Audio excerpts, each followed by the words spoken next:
Do us a quick favor, guys. Hit the follow, subscribe button. Share this with someone who would benefit from it. And help us grow, as the more we grow, the better the episodes will get. Thanks, guys, for helping us. And let's get into the episode.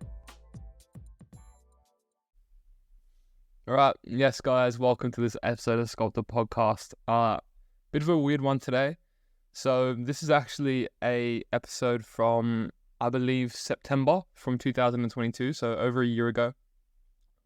It was literally before I'd even thought of doing a podcast episode myself. It's a very long one. I think it's 2 hours and 40 minutes. So yeah, almost 3 hours. But it was basically me just wanting to document and not forget basically all the details of how I was doing it in Germany. Now, I actually thought that this was a bit later in my time. This was only, I think, 2 months in to my trip.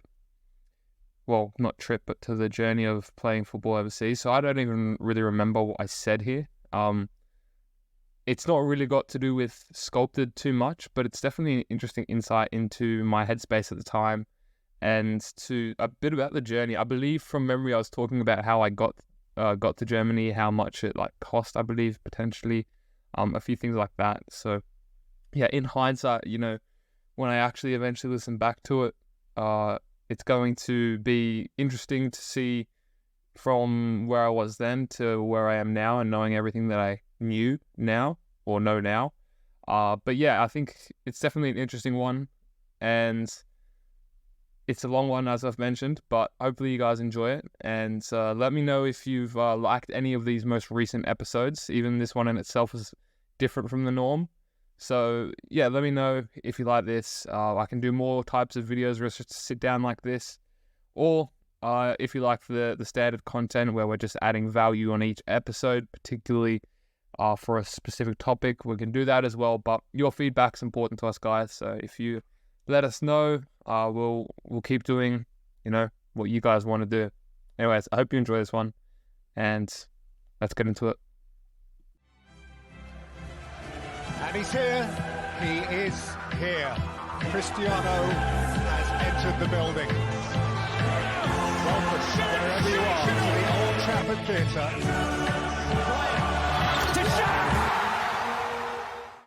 Okay, so starting off, I don't actually know what I'm going to do with this at all, and it's really hard to video this because I can hear myself, so everything that I say is basically really weird because I'm hearing it 0.5 seconds after I'm saying it, so I'm slurring my words for some reason.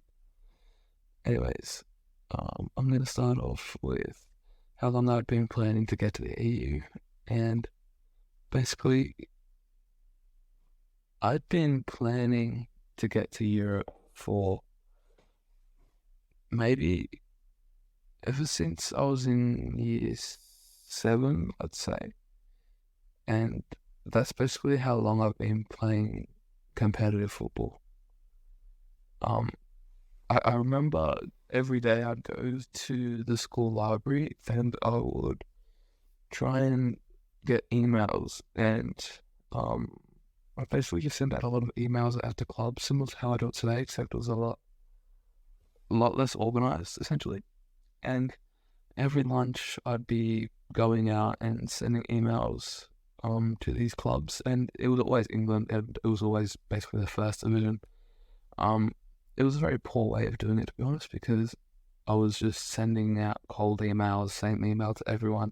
Not that that's changed really, but yeah, I was basically just finding generic emails, and I wasn't ever finding good emails, essentially. Yeah, not the best way of doing it, but at the time it was just all I knew. So I never got any replies. Also, it was literally my first year of playing, I think. If I'm not mistaken, I started in year 7. I could be completely wrong here, honestly. It might have been year 8 or year 9. Actually, thinking about it, probably was year 9. Because I was injured in year 7 and 8. Yeah, it would have been year 9. But yeah, you can ask some of my closest friends at the time. I would always try and drag them along with me into the library and try and get them to send off some emails as well, because I was always really wanting the people around me to also succeed. It's something that I always really like, is to bring people up with me, and that's something that I try to do with my friends every lunch. And yeah, so when I first started planning my trip to Europe, it was literally my first year of playing football competitively. So yeah, very early. But the first time I was really serious about it was my first year of playing competitive football. So I guess it's the same year, but later on in the year. And it was, I, I knew that I didn't do well in that season. I'd made mistakes probably every 2 games that led to a goal, if not more. And I just was, realistically, it was my first season. So obviously it wasn't going to be too great. Especially as a goalkeeper, you do have to make mistakes at a young age as a goalkeeper, but I wasn't young. I think I was 15, 14, and most goalkeepers make those crucial mistakes that they learn from when they're younger, and that's a lot more accepted than making them at that age. And for me, I kind of knew that, but I kind of didn't. I just knew that I wasn't good enough for that level, and basically, I was pretty certain that I wasn't gonna get another, not a contract, because here in Australia it's not a contract, but I was pretty confident they didn't want me to play for them next year, and I was right. And I had 2 options that I was thinking of, and one of them was going to a school in Western Sydney, which is, for anyone who doesn't know, Western Sydney is basically it's probably the best part of Sydney for footballers. It's got a pretty big history of having a lot of national team players there. And for me, I was thinking, okay, the training program seems quite good. I could maybe live in Sydney. I didn't actually know logistically how it would work, but I was pretty confident I'd be able to make it work. Whether it was catching the train every day, every morning, every night, whatever, I was pretty confident I'd make it work. They were pretty keen on me. I mean, realistically, the standard wasn't too high because it's a school. But yeah, that was basically my main goal for the next year after I got released from my club. And unfortunately, that didn't work out with the school. And that wasn't necessarily because I wasn't good enough. As I said, like, the standard wasn't necessarily needing to be too high, although it was very high. All the goalkeepers that I was with were all national team goalkeepers at the time, which was really crazy. So yes, the standard was actually quite high, and I was probably nowhere near it, but that wasn't really too important. So anyways, wasn't allowed to go there because it was a public school, and because I was out of the area completely. The argument for me would be to just go to a local public school near me, which is 2 hours away, which is where I lived. And that was basically one reason why I couldn't go there. And then the other reason was because they were a public school and I was going into 10th grade, 10th year of school, whatever it is, year 10, that's the one. They still had public school kids, basically. So it's a very confusing school, but basically the sports school and the public school work together, and I think they're only allowed a certain amount of students each year, and in year 10 it's made up by half school students who are just public school students and then half sports students, and basically they had met the quota already for the following year. This was like in November. I was trialing for the next year, and normally they have the trials like a year prior, so already I was quite late. So that unfortunately didn't work, and then the next option I had in my head was literally just to go to Germany, and it was a pretty rash decision, honestly, because I was 14 when I planned this, and I'd been playing football for a year competitively. Prior to that, I was literally just playing for fun with my friends. I didn't take it seriously. I'd say that I probably wanted to be a professional footballer, but I really just didn't know what it took. And I was at such a low level that it was literally just local league. So maybe I was better than a few goalkeepers in my age, but realistically, it wouldn't have taken much. And I don't think it did take much. So I decided to plan to go to Europe And thankfully, I had cousins who lived in Germany, and that's the main reason why I went to Germany in the first place. Alongside that, the history of goalkeepers is probably the best in the world. That may be biased, honestly, but I actually do think that if you look at all the best teams in the world, like Barcelona, Bayern Munich, I mean, even look in England, there's probably been a few German goalkeepers throughout the clubs. I mean, you've got Neuer, Ter Stegen, Kevin Trapp, Oliver Baumann. Historically, German goalkeepers, in my opinion, are the best.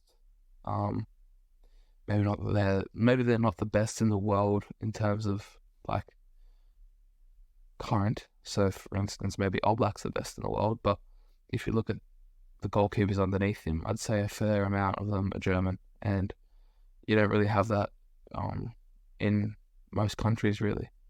So for me, it was quite obvious that Germany was probably going to be the best way for me to develop, because I'd always had this vision that I still am behind, because, as mentioned, my first year of playing football competitive was really late. I mean, I'm 14, I think, playing my first, I was 14, playing my first year of competitive football, I guess. And I mean, some kids start off when they're 6. So for me, I'd really have to catch up and improve. And for me, that was Germany, because they really focus on that, especially as a goalkeeper. So that was my logistics for that. And I went over to Germany with, I believe, 2 trials at the time, maybe. And these trials, honestly, I couldn't actually tell you if they were trials or not. Training experiences or trials, they were probably the same thing back then. Because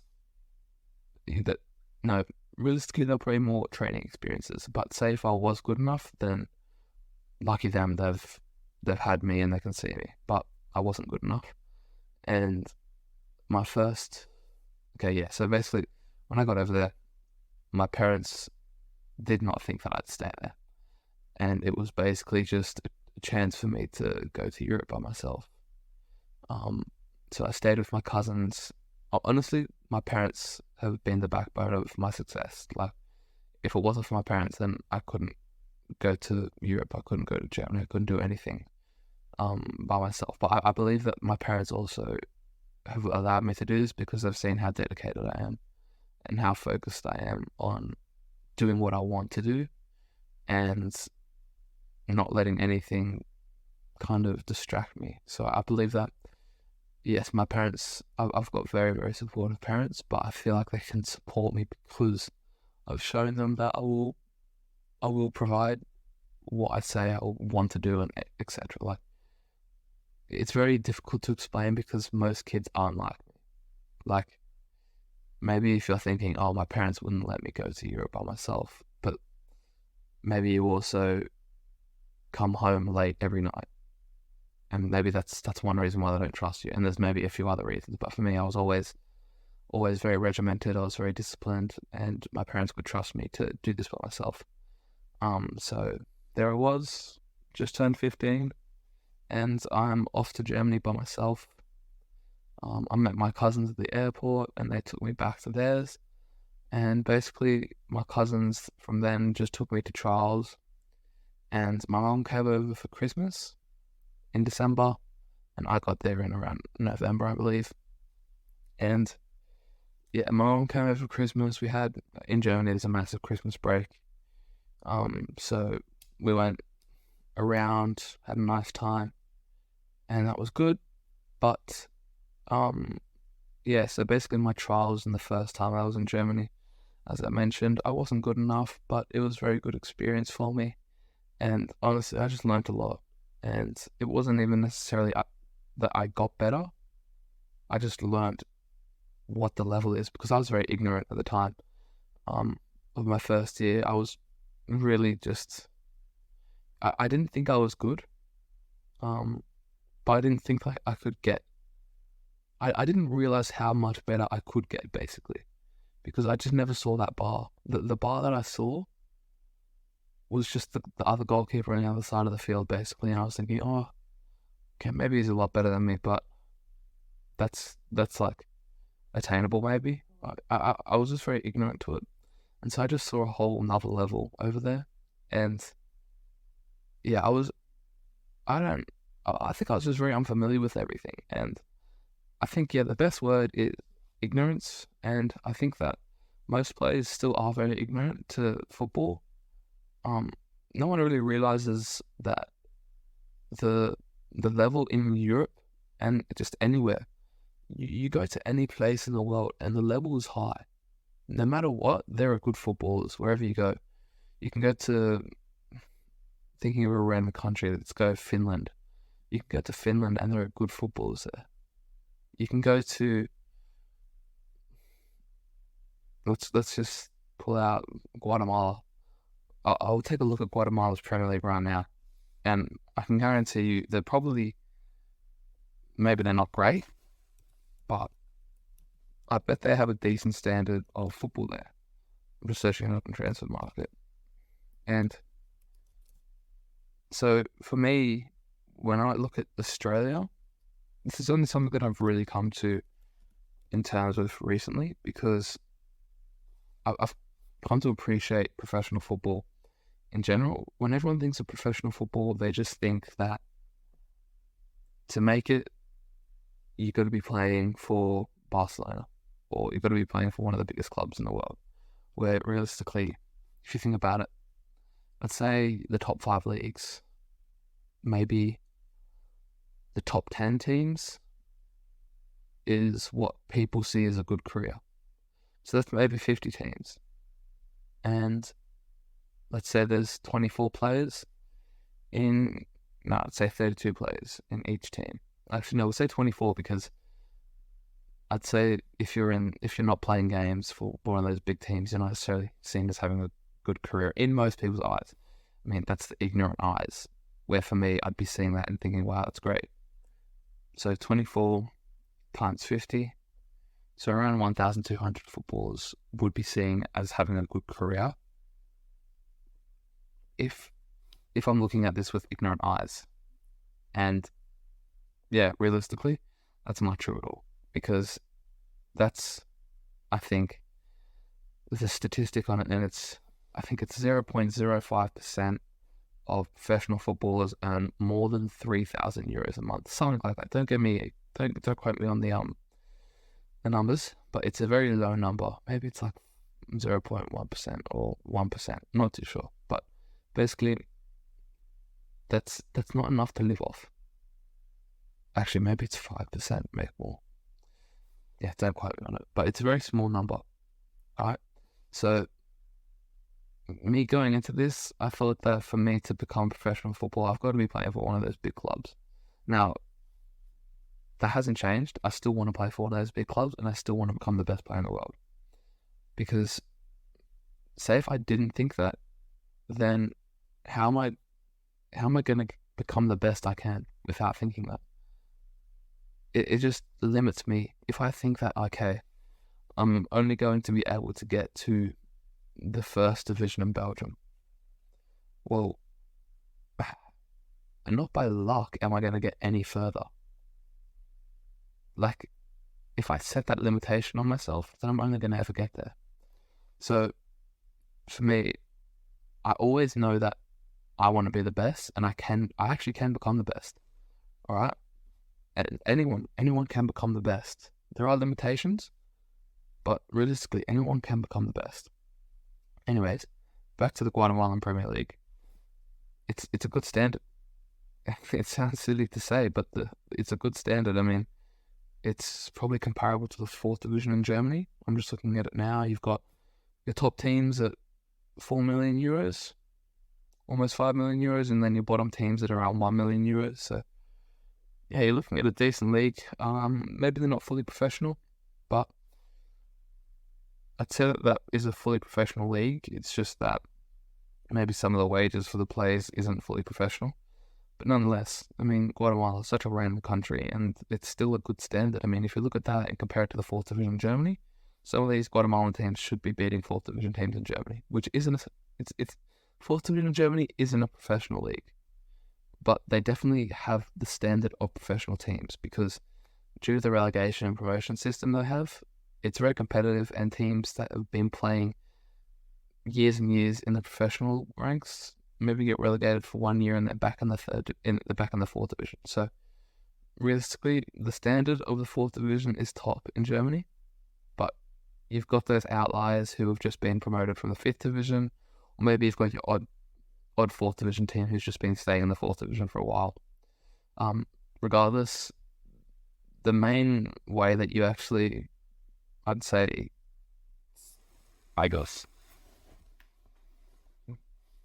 differentiate a professional team compared to a non-professional team is what their players actually live off. So if they can live off a full-time wage from what they're getting paid, then that's seen as a professional contract. Because when you think of professional, it's not necessarily they're the best at what they do.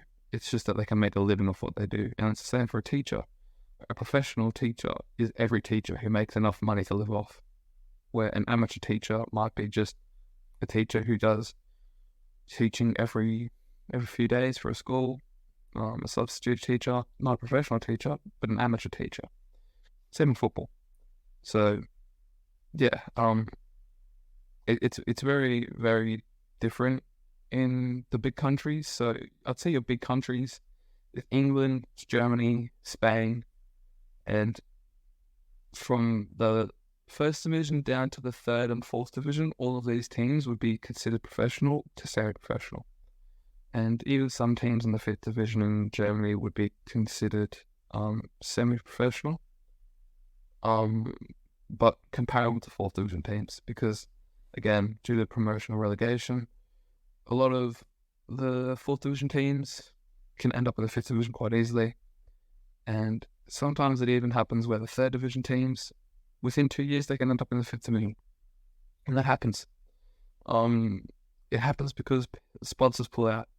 It happens because maybe they've misobeyed some rules and they've ended up in the lower leagues. So, yeah, it's very, very different with these big three. Yeah, I'd say the big three countries is England, Germany, and Spain. And now Spain's a weird one. I don't know enough about Spain to say too much. Well, all I can say is that I know they have a lot of leagues, and I know that they call them all professional, although I wouldn't say they all are professional. I've got a few friends who have played in Spain, and they say maybe the fifth division is still considered professional, although I really don't agree with that, because how can you have so many teams and leagues in the fifth division? So I think they have conferences, and they've got maybe 2 or 3 conferences in the fifth division, and so they've maybe got 100 and so teams or 200 or so teams, and they're calling all of those 200 teams professional. I just don't think that's actually true. Maybe the standard's good, but I don't think that they'd be able to make a living off it. So yeah, realistically, I don't really agree with that. I know in Germany, in the fourth division, you can make a living off it. You're getting paid maybe 2,000, 3,000 euros if you're a starter, which is top. Like that's brilliant. And you can be getting paid excess of that as well if you go to a better team. And the environment's fully professional. Most teams will be training in the mornings. You're there for the whole day. You've got decent facilities. You've got the clubhouse. You've got everything there. Obviously, depending on the team, you might be stitched up. You might be in a not so great team, but the standard's always good in the Liga. Yeah, and it's the same in England. I mean, the fourth division in Germany, it's got 100 teams. Let's say if you took the top 20 teams in there, 100% that's a professional league, because that's what they have in England essentially. So in the fourth division in England, you've got no conferences, but you've got the top 20 teams of the standard of fourth division, and yeah, those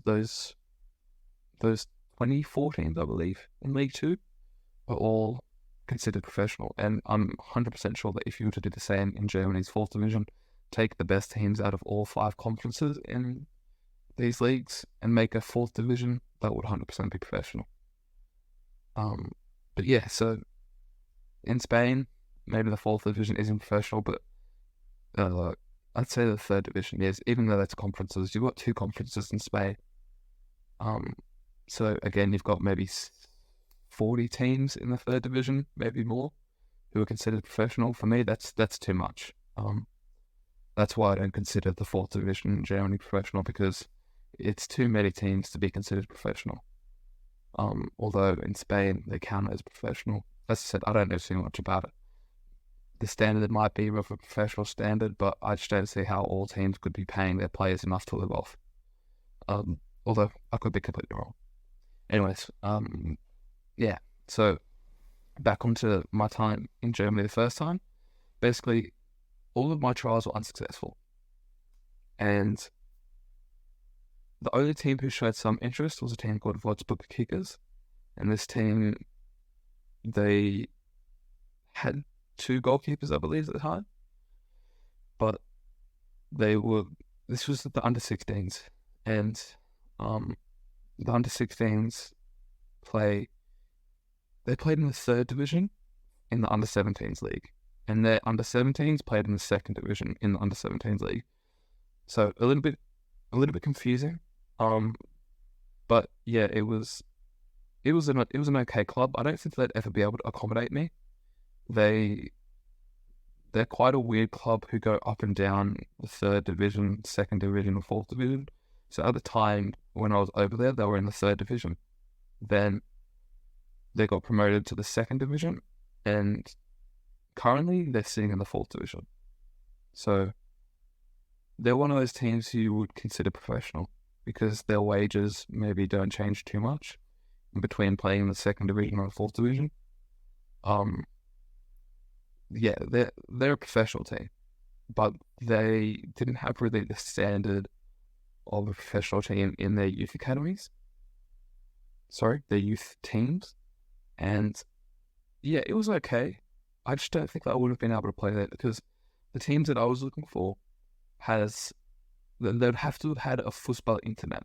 And a football internet is basically a boarding school, but just for the football students. So imagine if you're going to boarding school, but the schoolwork you were doing was your training.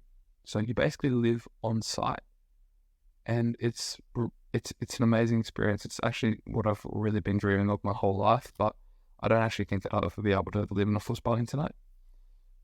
When I say my whole life, I mean from year 9. Yeah, it's something that I've always really wanted to do, and another reason why I've always wanted to be in Germany, it's just because you can live on campus. You've got the gym, you've got the pool, you've got the training ground, you've got the coaches at your fingertips. You're literally living more professionally than professional players, basically. And for me, that was always my dream. So, yeah, at Wolfsburg Kickers, they didn't have that. But at the 2 other clubs that I was with, which was Kratochvil and FC Nürnberg, they both had that. And their facilities were excellent. Best facilities that I'd ever seen at that time. I mean, bear in mind, I was coming from a second division team in Australia who just got promoted, and yeah, it was nothing special at all. And for me, going into these clubs, it was very overwhelming. I definitely didn't have the quality, and yeah, I mean, it was a great experience for me to learn what the standard was that I needed to get to, but realistically, I was way off it. And for me, I think my first session in Germany, I realized, yeah, okay, I'm even more behind than I ever thought I was, because I always knew I was behind. So yeah, I keep going. To be honest, it wasn't looking good for me. My parents probably thought I was going to go back to Australia, but for me, that was never an option. I was really, really set on making it over in Germany and staying there. And I ended up, through the people who I was staying with, through my cousins, they knew some kid who had stayed at a football internet. And this football internet wasn't with a professional team. It was basically with a international team where they just brought in a lot of players from all over the world, and realistically the standard was quite low. The under-16s, it was a very, very uncompetitive team, but the under-17s was really competitive, and the under-17s played in the second division in Germany, which is a very good standard. Although you do have your really poor teams in that level, but you also have your very good teams in that level. And obviously those really good teams get promoted for the next year, and then the really poor teams get relegated. And it is a little bit confusing, and to be honest, it doesn't make too much sense to me. But say if you're in the under-17s and you get promoted for the next year, you can't even play for the under-17s team next year that got promoted. It's for the next year's under-17s to play in that next level.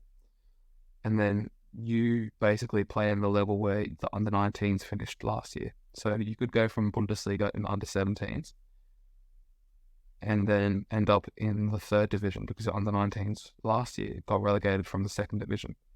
And that happens. And maybe that's a fault in the system. But I guess it also filters out a bit because players who... it is really difficult, I guess. But ultimately, you'd expect your top teams, your professional teams, to be pretty consistent with all of that. But you do have the odd teams, maybe a few Regionalliga teams who under-19s are very good and sometimes better than professional teams. And you see a lot of ex-professional youth players head to those non-professional teams who have good under-19s teams. And it happens.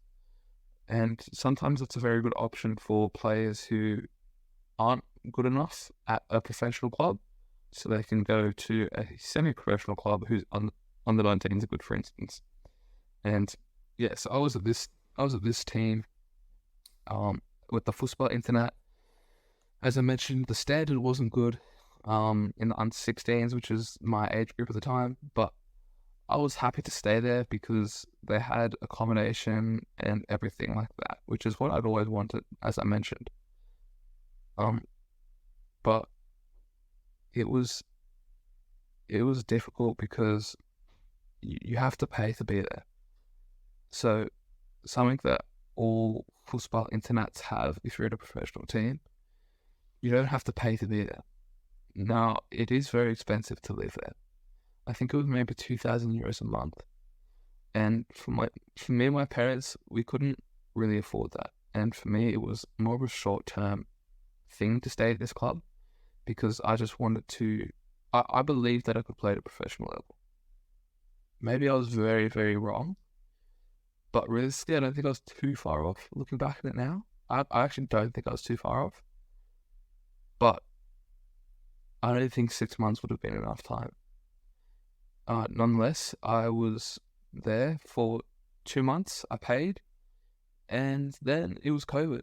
And during that 2 months, I did really well, honestly. But I also don't think that if I was there for longer, I don't think I would have done very well.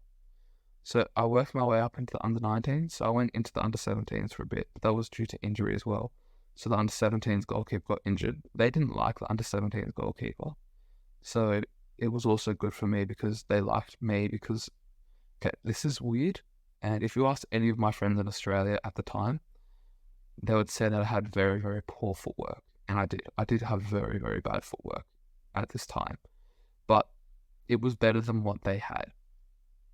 So for them, they played me over their goalkeepers because I had better footwork than them. And at the time, my footwork was horrible. I can say that confidently. But yeah, I was quite fortunate that I was able to play in the under-17s. I think I only played one league game, and then the rest was just all friendlies. And I think a few cup games. But I also played in the under-19s because the under-19s were probably worse than the under-17s. So I was with the under-19s. They played third division, but I really wasn't playing too much for them because their leagues started after the under-17s. In Germany, all of the leagues are quite difficult and they all start at different times. So yeah, I was with the under-19s, under-17s, and the under-16s. So I was getting a lot of training, a lot of playing time, and it was quite good. But when COVID came around, and honestly, I was quite split of whether to stay or whether to go back home. And in my heart, I wanted to stay because I mean, of course I want to stay. This is what I'd been dreaming of. I'd worked my way to get here. And in my head, it was the right thing. But realistically, I was thinking in my head, I actually don't like it here because the school that I had to go to was around an hour and a half away every single morning. And it really sucked because I'd get home very late and then I'd go straight to training. And for me, that's not necessarily a bad thing that I'd go straight to training, but I wasn't doing enough training for me. And there was too much time traveling. The school was really bad. I wasn't learning a thing. I'd just sit at the back of the classroom. And I went to a language school, so they would just speak German to me. And I was expected to pick up German. So it was really difficult for me to even learn German. And I didn't learn any German. It was a very weird environment, realistically. As I mentioned, I didn't really like it. So in my head, there were a few reasons why I wanted to go back home, but I really did want to stay. The main reasons why I wanted to go back home was because I knew that for my family, it was quite expensive for me to be there. So I guess an excuse for me to go back would be COVID. Obviously, at the time, we had no clue what it was. A lot of people just thought it was a conspiracy at my club, and they thought it was being played up by the media a lot. And at the time, it probably was, realistically. But my parents made the decision for me to come back to Australia, and I stayed there. So I immediately, well, not immediately, but very quickly after the first lockdowns in Australia, I was able to trial with 2 teams, and during lockdown, I was able to train with a goalkeeper coach from the Central Coast Mariners, and he was very, very good for my development. So coming back to Australia, I'd only been in Germany for 6 months. Now, 6 months prior, I had been released by my team, and I wasn't very good. Now, I don't think I got much better in that 6 months, because I probably wasn't training enough. I was trialing a lot, right? So I was going from trial to trial to trial to trial. And during this time, there isn't much time to develop as a player. Mentally, there's a lot of time. Physically, you've got to work out all of that stuff that you've learned, then to put it into action after you've settled down. And that's what I really dislike about being a free agent and trialing. Because say if you're just doing this for so long, think about all the people who aren't doing that and think about how much more they're improving. Yes, I may be improving mentally, but that's always my strongest thing. So it's very difficult being a free agent, and I spent probably half of my career being a free agent going from trial to trial to trial, and that's really difficult. Anyways, I was back in Australia, and in lockdown, I was able to train a lot with this goalkeeper coach. Now, he kind of helped me put all of my learnings into action, and I'd say that I really, really improved in this time. And I'd say that lockdown probably was essential for my development as a footballer, because I was able to just, so I didn't relax, I didn't settle down at all. I was training 4 times a day at that time, and I was really, I don't use the word overtraining, because if I was overtraining, I would have got injured. That's what overtraining is. But I was training too much to where it wasn't helping me, because I was focused on hitting. I was over-exercising, I can say, because that over-exercising has a correlation to disordered eating and binge eating. So I actually developed an eating disorder during this time, and it would make me think that I need to train more. So I wasn't training to improve as much. I was more training just to hit numbers. And this was accompanied by I got an Apple Watch. And for me, I've learned that tracking devices are very, very bad for me, because I get addicted to numbers, and that's where the eating disorder comes in perfectly, because it's numbers. And I was counting my calories, everything like that, and then I'd be way underfeeding myself, and then I'd binge eat on the weekend because I couldn't control myself. And then it would just be a constant loop. constant loop of this cycle. I'd be underfueling, overeating, and obviously binge eating is quite rich in endorphins, because you're eating highly palatable foods in a very quick amount of time, and your brain doesn't tell you that's a bad thing because you're enjoying it. And for me, I don't even remember doing all of this. I seriously can't remember me binge eating. It's always like I was like knocked out, passed out. I can't remember it. And this was a cycle that happened. And with excessive eating, it makes you want to train more, because you know that if you don't, you're going to put on weight. And so I knew everything that I ate. I knew how many calories I was eating. I knew how many calories I was burning. And I never put on weight. I never lost weight. And my goal was to lose weight because I was never lean enough. And honestly, today I'm still not lean enough, because it's something that I still struggle with. But yeah, as I mentioned, training a lot. Yes, the amount of time I was training probably wasn't helpful, but I was still getting in quality sessions at the same time. Maybe, say if I was training 4 times in a day, I'd be getting 2 good sessions. And that was good for me. Could have done it better. But I feel like for me to know that I could have done it better, I had to do it the wrong way first.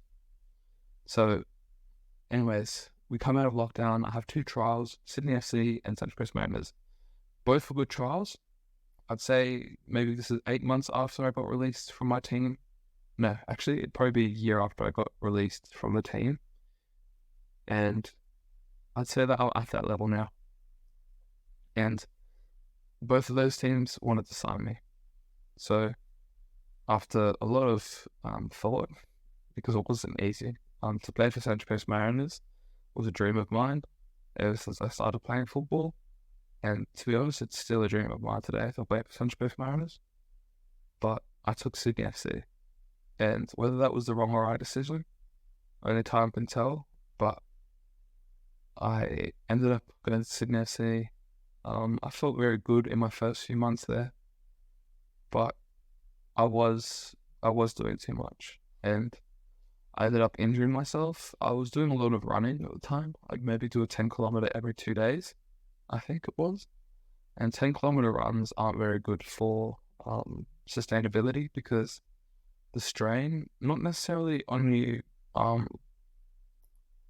like exertion-wise, yes, it's very exhausting, but you can probably, when I train by myself, I can be running up to 12 kilometers. So it's not necessarily distance, but it's what it did to my knees and my ankles and things like this. So I have very, very poor ankle mobility, and when I'm running long distances with a lot of strain because I'm running on concrete, it kind of just accentuates the vulnerabilities I have in my body. And my biggest vulnerability is my ankles. And my ankles, the next muscle group that is affected is my calves. And if my calves can't withstand that strain, then the next, I guess, line of defense is my knees. And because my calves, yes, they could deal with it, but they couldn't deal with it for 10 kilometers every few days. And so over time, my ankles aren't strong enough. So the next line of defense was my calves. Over time, the next line of defense is my knees. Now my knees were weak because my legs and my ankles were weak. So my knees were copying a battering. And I ended up tearing my meniscus. And I was out for maybe 3 or so months.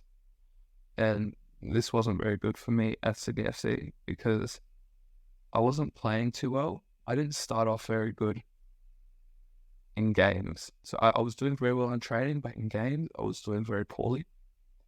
And that's a common theme for me previously. I've, as I mentioned, when I was at my first team, I made a lot of mistakes. And I was only... So Sydney FC was my second year of playing football competitively.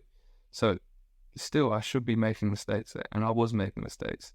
I wasn't making very costly mistakes, but I just could have done a lot better. And I think that they didn't like how safe I was playing. And I guess that was because I was hiding. I didn't feel very accepted at Sydney FC.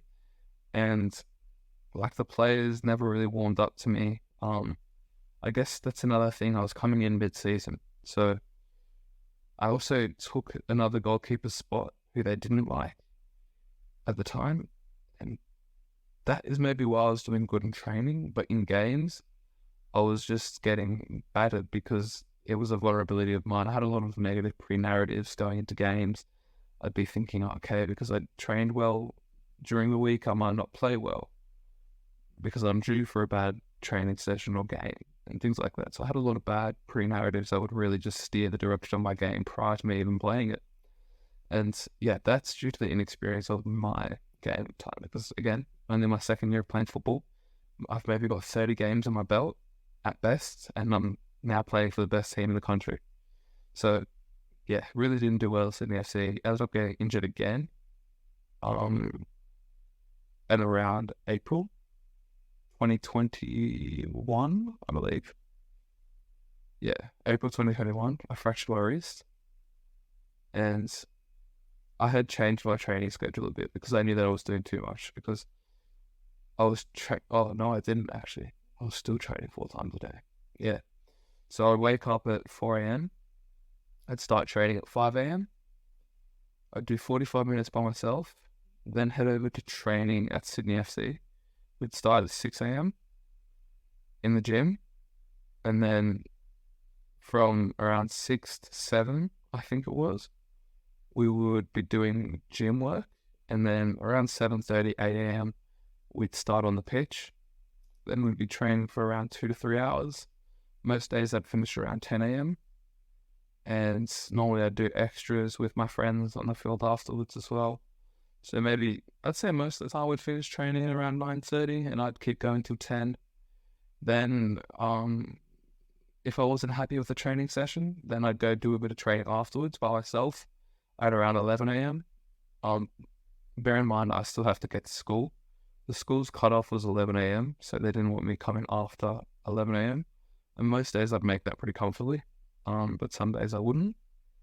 I also went to school right next to the training pitch, so it was purposely designed like that. And then I just ride my bike there, and yeah, I'd go to school, and then after school I'd go to the gym again. And then maybe if I wasn't feeling like the morning wasn't too good, or if I didn't get that fourth session in the morning, then I would just go to the Oval afterwards. So yeah, it was really busy. So at the time, it was probably the most time I'd ever spent training.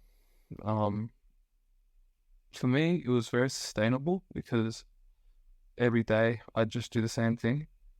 Maybe for some people that's not too sustainable, but I also do think that I managed it well. Looking back at it though, at the time I was thinking that I was managing it well because I thought my nutrition was great, everything like that. But realistically, it was very bad. So I was under eating. I wasn't eating enough essentially, so I didn't have enough energy going into the next training session. Physically, I was going to the next training session feeling very bad, and everything it was basically just a knock-on effect. And the next training session got worse and worse. So every single training session got worse from that first training session of the week. And come Saturday or Sunday when I was playing a game, think about it, that's the worst I was going to play. Because from Monday to Friday, every session got worse. So Saturday, what's going to make that one better? It's not. So literally every training session got worse and worse until game came, and physically and mentally, I was the worst on game day, which is the exact opposite of what you should be doing. So long story short, I got released from Sydney FC. Whether it was because of my injury or I wasn't doing good enough, I couldn't necessarily distinguish, although I believe that it was a combination of both, because I didn't have enough time for me to recover from that injury and then prove myself until they made the cutoff decision for whether they're going to have me for another year or let go of me. And because the injury was so long, the cutoff time between me playing for the next year and me not was during this time out. So they released me. It was very difficult. Something that I had in my head, another negative pre-narrative, was that I was always going to get released from Sydney FC. So for me, it was not a surprise, which is not good mentally from me. But again, I feel like I had to go through that to know that that's wrong, and also to think that I need to fix that. And it's something that I work on a lot. And it's made me realize the importance of working on pre-narratives. So, as I mentioned, yeah, very difficult. They took me up for the meeting. I actually initiated the meeting. And yeah, it was very difficult to take. I was crying. Cried all the way back to the change rooms. I waited for everyone. I hid. I was part of the change rooms. I rang my mom, told her. She was actually in Sydney that day because I had to get a scan. So she then picked me up. I told her what happens. That was really difficult. And then I go to get my wrists scanned. So yeah, that was difficult. And maybe there was a month period where I was still just training in the gym with the team every morning. And I was still able to train with my feet. And before the gym every morning, I'd do that. Not that they knew I was doing that. They never knew that I was ever doing all this extra training, which was probably a problem because they would think, oh, why was he good in training but not good in games? And yeah, this was a reason. So I probably should have told them, but at the time I really didn't want to, because I believed that I don't want to tell them that I'm doing all this extra work. I want them to see that I'm doing all this extra work and see that I'm improving. And for me, that's the mentality that I thought I should have. I still do have that, but I've realized the importance of prioritizing performance and improving, but improving smarter. So it's not quantity, it's quality. And that's still something that I have to come to terms with. I'm definitely getting better at it, but I'm still not there. So yeah, so long and behold, Sydney, there for a month's training. I did have a very bad ankle injury at the time, but I pushed through. I didn't really care. I was thinking, what worse could happen? I'm already injured. So every day with my ankle, it was really painful. I just didn't care though, because I'd had this pain for about a year. Kind of an injury that I'd neglected. But I worked on it, and so after a month with Sydney FC of being injured, we went into lockdown. It wasn't great. I was just training with my friend at the time in lockdown. I met him, and we went to school together because in the year above me. I didn't really know that he wanted to become a professional footballer until we started training together in lockdown. It was just random, basically, that we met up again. I think it was his last year of school that year, and yeah, we became really close, and yeah, it was really good to be with him because we were able to train every day. We had a similar mindset. I'd say I'm more disciplined than him and more focused than him, but I'm only saying that to make sure that when he hears this, that he thinks that he's more disciplined and more motivated than me. Because I always want to be better than he, and he should always want to be better than me. And if he doesn't think that he's more disciplined and motivated than me, then Tim, you got to fix that, because you got to be more competitive, bud. So, anyways, yeah, I was with him every day. Really loved training with him. And then also during lockdown, my fractured wrist also got better. So I think 3 months into lockdown, I started doing a bit of goalkeeping, but I only had Tim to do it with, which was good, but bad. No offense to Tim, but he's not a goalkeeper coach. So we're only doing shots. So for me, I wasn't really improving too much. I was just facing a shot every Wednesday and Saturday, I think we did. So I think Monday was passing, Tuesday was pings, Wednesday was shooting, and then just repeat for Thursday, Friday, Saturday, essentially. So yeah, it was a very, very weird time, but it was a good time for me to work on my technique. Again, I'm not playing during this time. So I only played 2 seasons ever, like competitively. I'm only on my 4th season. I'm only on my 3rd season competitively now. I only played half the season. So I'm behind. Realistically, I'm behind. But I know that, But I also feel like I've learned a lot. I feel like I've learned a lot quicker than most people, so I don't actually feel like I'm too behind anymore. Anyways, so lockdown. I come out of lockdown. I sign with the team, MacArthur Bulls. Still in lockdown, actually. MacArthur Bulls say, we need you to train with the first team. So our first session of training, full on.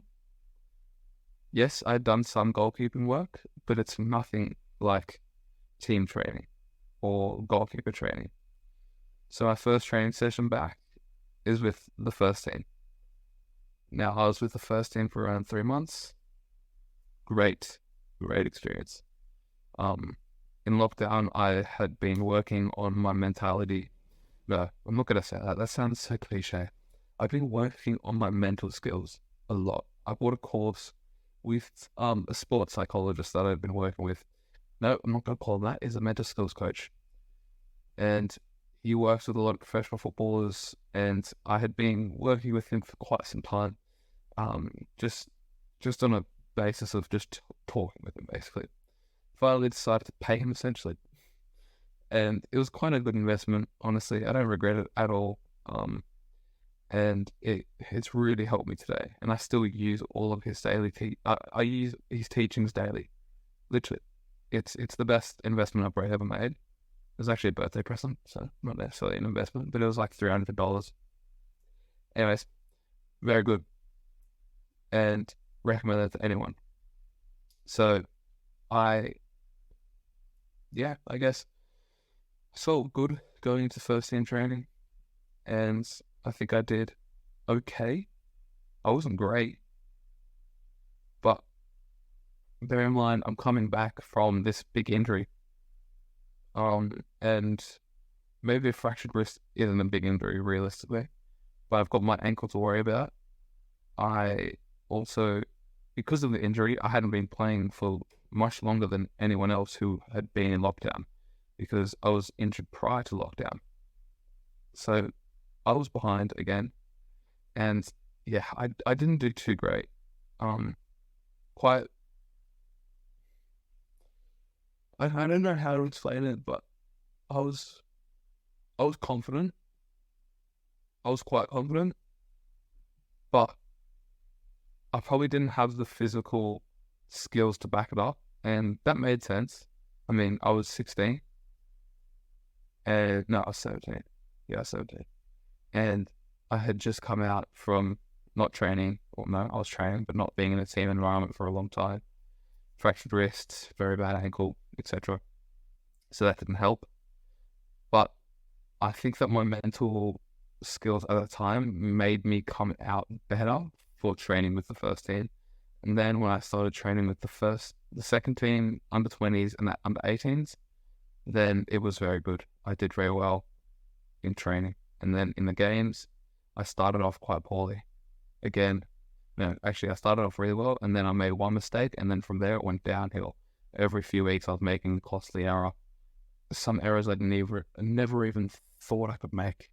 It was crazy. I was completely playing like I was playing good games, don't get me wrong, but there would always be one thing that let me down. And I kind of spoke to my coach, and I was thinking that this is crazy. This is not me. And I'm playing good games, but I'm letting in goals that I never thought I even would be able to do. Like it's crazy, the goals that I was letting in, because of me, and I was taking full responsibility for it. Something he didn't know is that I would train twice before a game, and he knew that I was always training a lot, so he told me to stop training so much. I didn't stop training as much, but I definitely did taper it down. So I still trained 3 times a day on a match day. I just did it after the game. And I'd still train as much as I was during the week. I just did it at a lower intensity. So whether that helped or not, I don't know. Because it could have been placebo, realistically. And yeah, I started to play well. Wasn't making many mistakes anymore. Much better consistency-wise. And yeah, come halfway through the season, it was time to execute my plan. And that is where I'm going to finish it. Because I'm going to get into what that plan looked like when I started it, and etc. And I'm going to get into Germany so far, because that's a little background on how long I've been planning to get to Europe.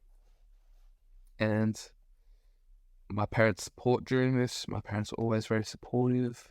Best parents in the world. I don't think any other parents would ever let their kids do this. It is quite crazy. And I think though my parents have this support in me because they know that I'm going to make it work. I don't think you could trust many other kids to do this.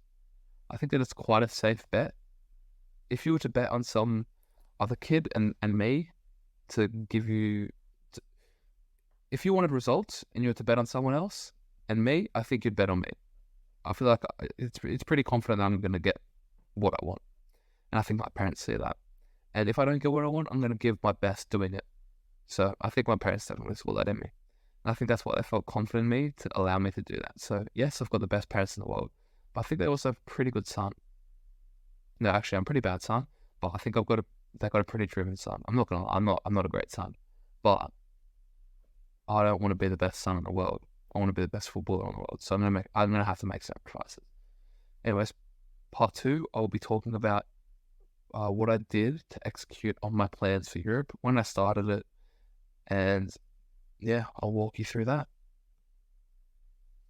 So going off where I left off memory, I believe I was talking about my planning process of the whole Europe thing and how long I've been playing for, etc.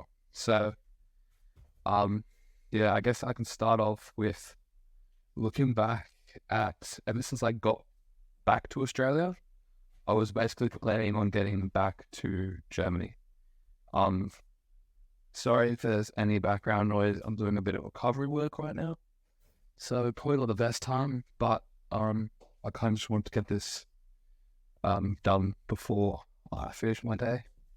So I started playing literally as soon as I got back to Australia, because when I got back to Australia, I thought that I didn't know what was going to happen. I mean, I got back and it was lockdown, obviously. So I literally just assumed that I was going to go back. I didn't want to go back to the same place, as mentioned, because it was expensive. It was not the best environment. It was okay.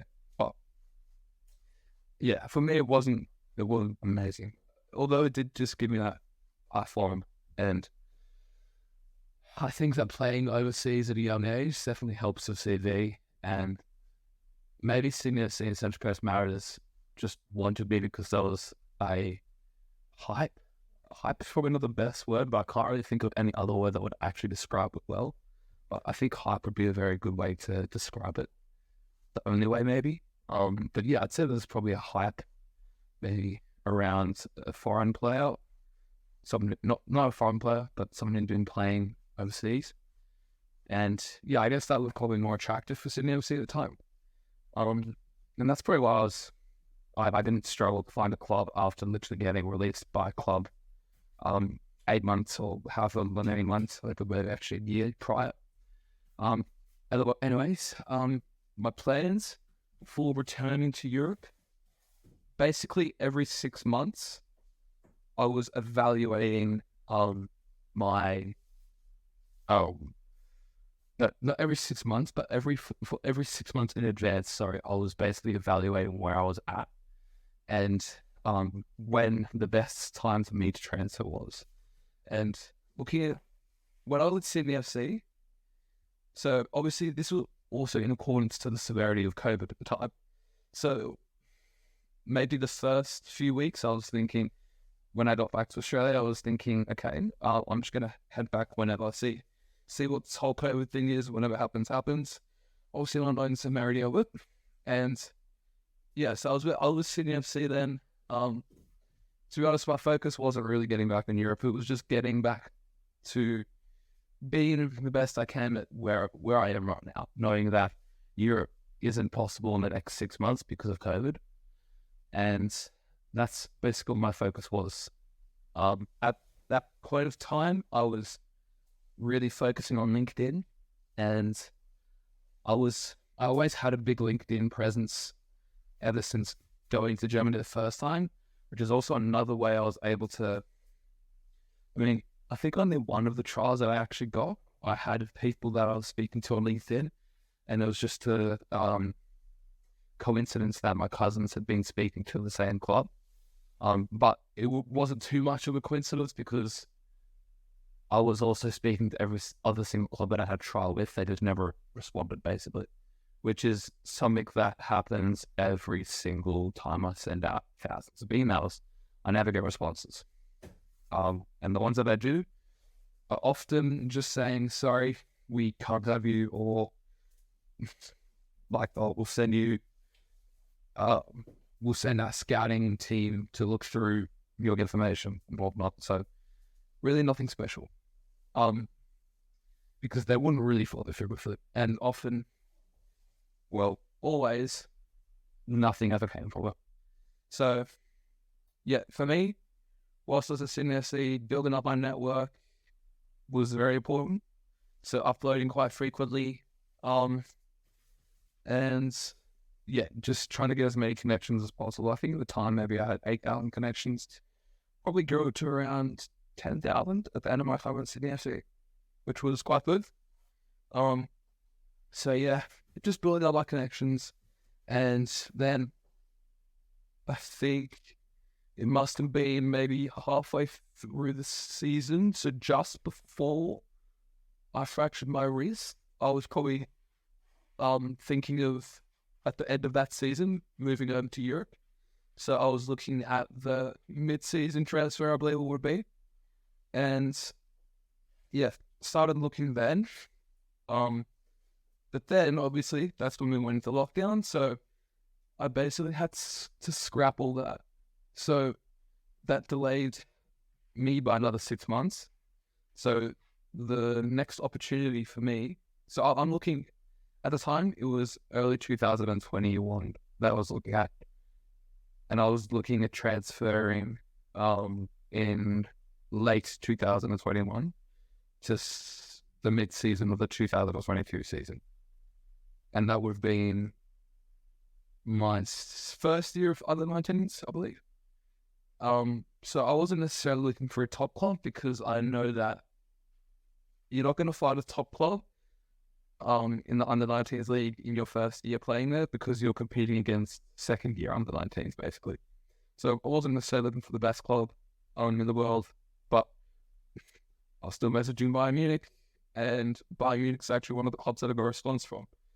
And as mentioned, it's obviously I actually hadn't got any trials from this, but the replies that I did get were either, sorry, we're not interested, sorry, we're not looking, or I'd like to see your videos and we'll head to our scouting department. And so I messaged every single club, every single professional club in Germany, every single professional club in Spain, no, that's not right. I only did Germany this time, my bad. So I only did every single club in Germany at this time. Don't get me wrong, that's still a lot of clubs and a lot more than most people do. But for me, that's probably maybe the 12th of the work that I've actually done. So it's really not much. But at the time it was. I've just gotten a lot more efficient with doing it these days. Anyways, so I was emailing these clubs in hopes to get there for the mid-season transfer, I believe I was saying.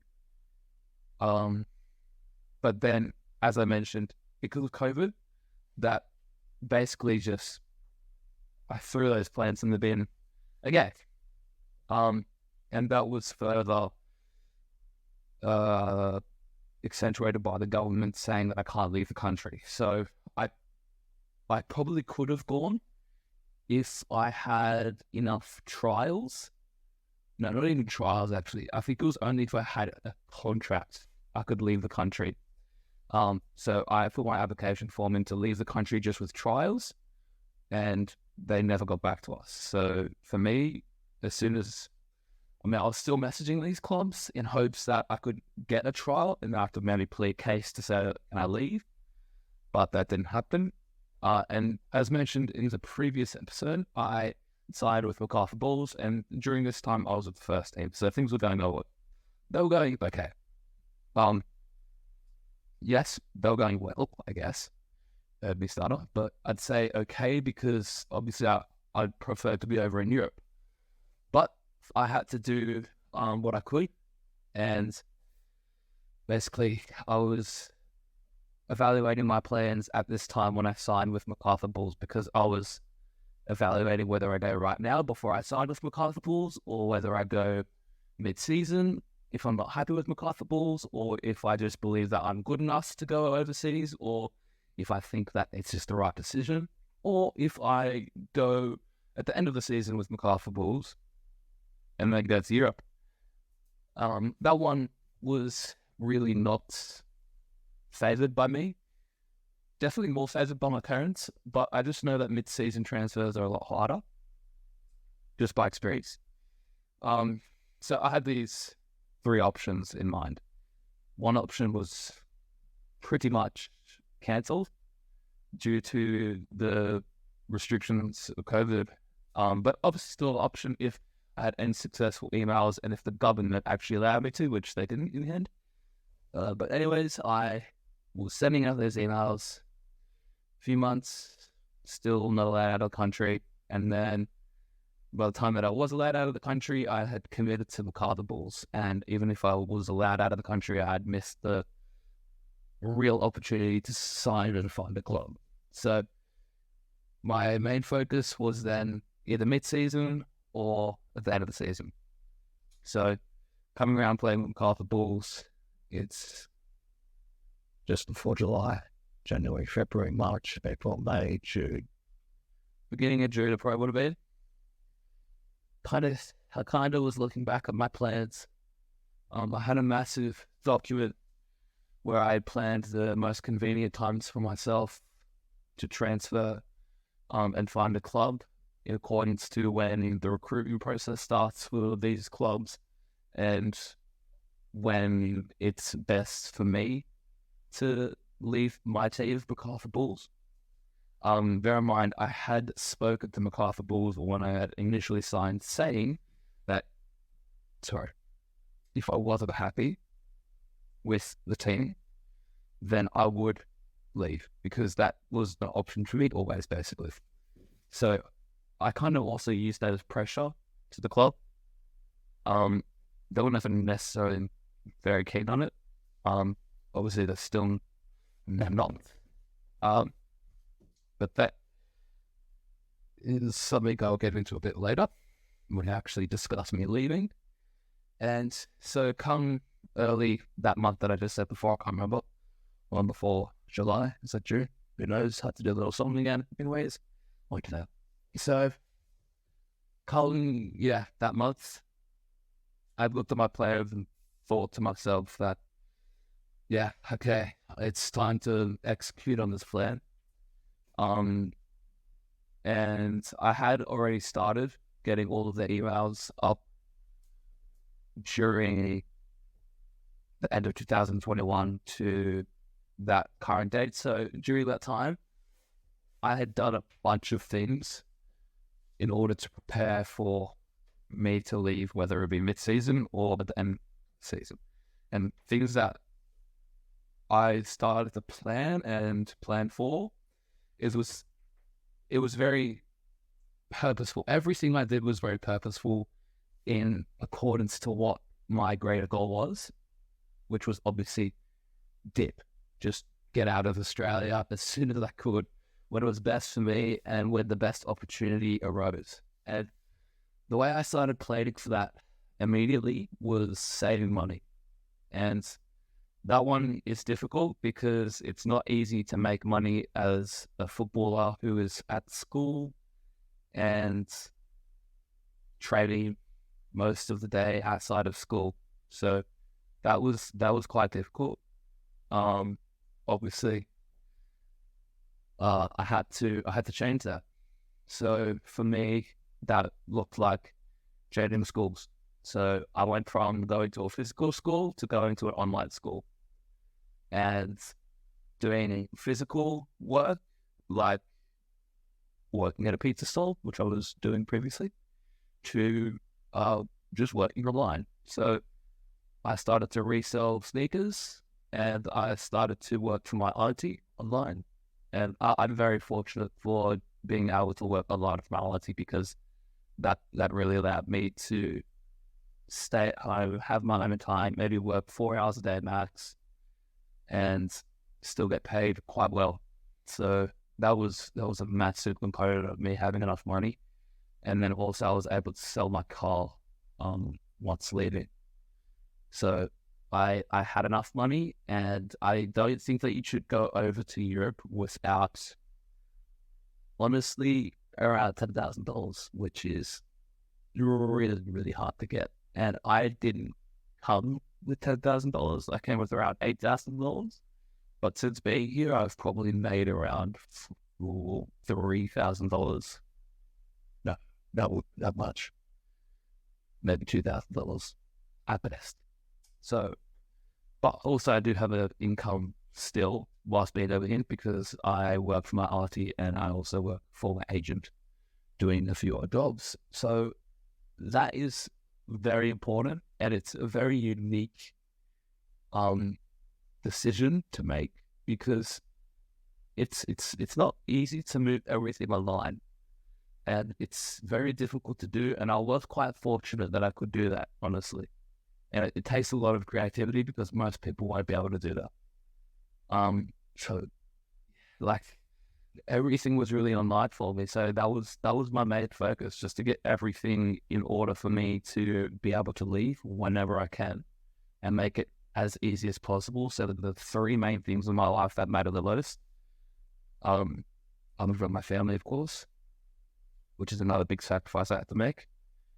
So played football, that was going to stay constant wherever I went.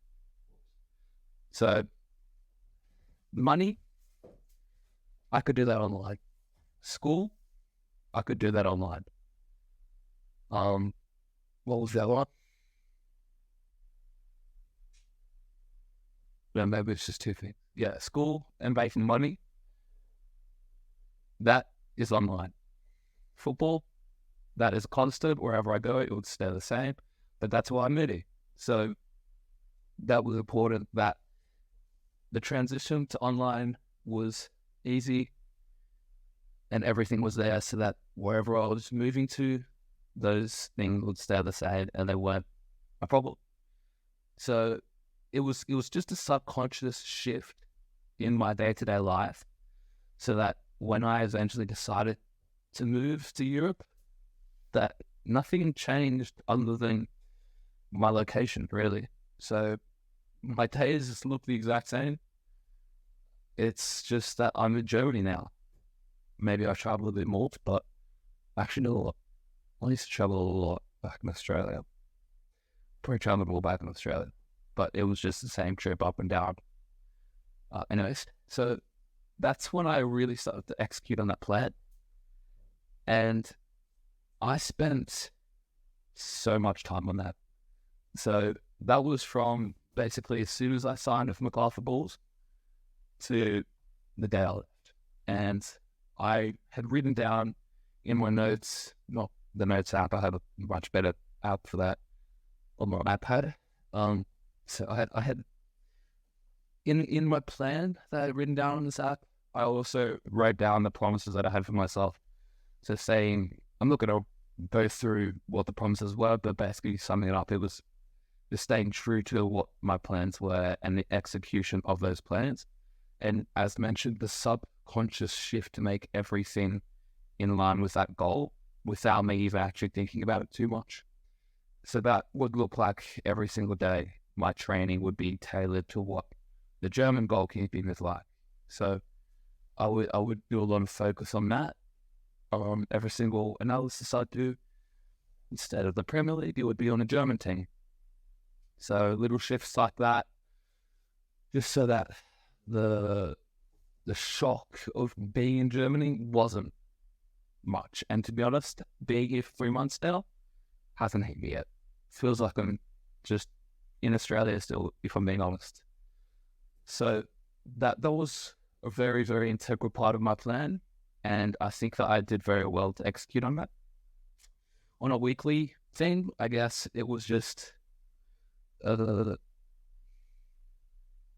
guess it's more of a broader view of looking at that day-to-day basis. So, yeah, as mentioned, the day-to-day basis was just in accordance with the major plan of moving over to Europe. And, yeah, on a weekly basis, just making sure I'm doing my schoolwork, make sure I am doing enough footballing things, doing enough mental things. That's a massive part of my game, as mentioned in the previous episode, and the detail I put onto that side. And then the monthly, it's everything. It's just everything that I've worked on. That subconscious shit, I'd say, is the most important thing. Just getting everything that I do in a line with that greater plan. And it's not a quick progression. It's quite a slow, long-winded journey, so that the execution is seamless. And that was my main thinking behind my plans. And the reason why I chose mid-season was because I wasn't happy with my comfortables, and I just thought that there's kids in Germany and in Europe right now who are getting daily goalkeeper coach, paying so much detail into what they're doing. Every single session is designed for them to get better. Now, in Australia, I have a lot of appreciation for the coaching that I had at MacArthur Bulls with both the under-18s coach and under-20s coach. They're both probably the best coaches I've ever had, although the systems at the club just really weren't too beneficial for myself. And being trapped in the under-18s playing games was definitely not ideal for myself. And that's all I was doing. I never got to step foot on the under-20s pitch, basically. I mean, I was, but on the bench. And that was quite difficult because I know that I was good enough for that level. I just wasn't able to play because, I mean, the under-20s coach did want me to play. He told me that if he was allowed to, and maybe if the team was in a better position, he would have played me every week. He would have given me at least a half. But he couldn't because the team at the time they probably could have won the league, honestly. Maybe second place. But they were underperforming, I guess, inconsistent, and they could have gotten better results. So they have to use their first keeper. And this first keeper, I'd say, yeah, he's better than me, and I can admit that. For me, I had been watching him playing at a professional club when I was actually playing my first year of football, and I'm thinking, wow, this guy's amazing.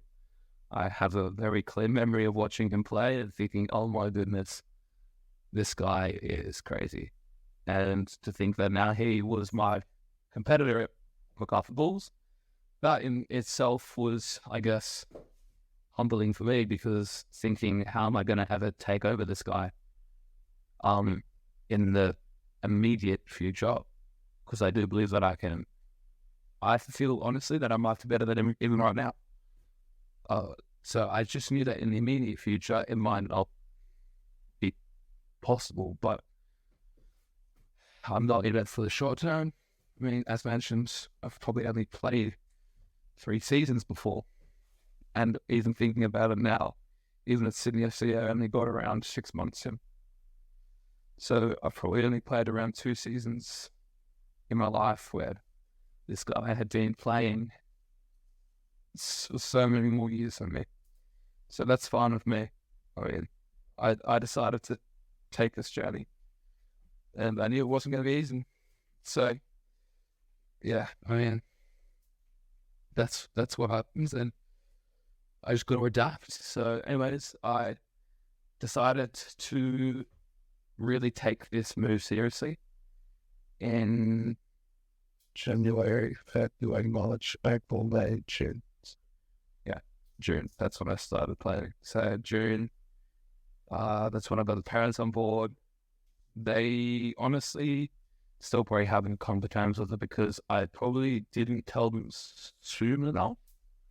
I probably left that quite late, honestly. And within 2 weeks or so,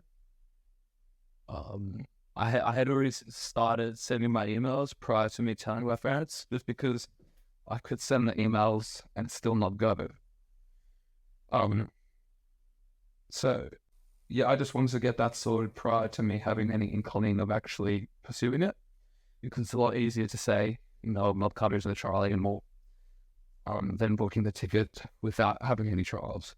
So just for a bit of clarity in the focus point of what I was trying to do and execute, it was just better for me to get the trials before I book my ticket. So speaking in hypotheticals in the future for the clubs, basically. But I was pretty adamant that I was still leave. I probably wasn't in a good place with the club. But honestly, no, I can't really talk about that too much. It's a bit unprofessional. Anyways, so I had basically a month to get everything sorted before I left, and that was my trials, that was my clothes. As mentioned, those little subconscious shifts. I had already started buying warm clothes, literally, like as soon as I got back to Australia. Yes, I did have some warm clothes from Germany the first time, although I still have some clothes in Germany that are warm to this day that I haven't collected. That's actually good. I would need to get those soon, actually. They are with my cousins in Germany, and I haven't seen them yet, so it's a good reminder. Anyways, so that was on the move. My plan was in full force. And yes, my parents played a very, very important part in all this, allowing me to go to online school, allowing me to get paid online. To be honest with me, that one was more on my own accord. They didn't necessarily force me to have a job, but I knew that my parents, yes, they could financially support me, but they wouldn't be able to support me the whole way.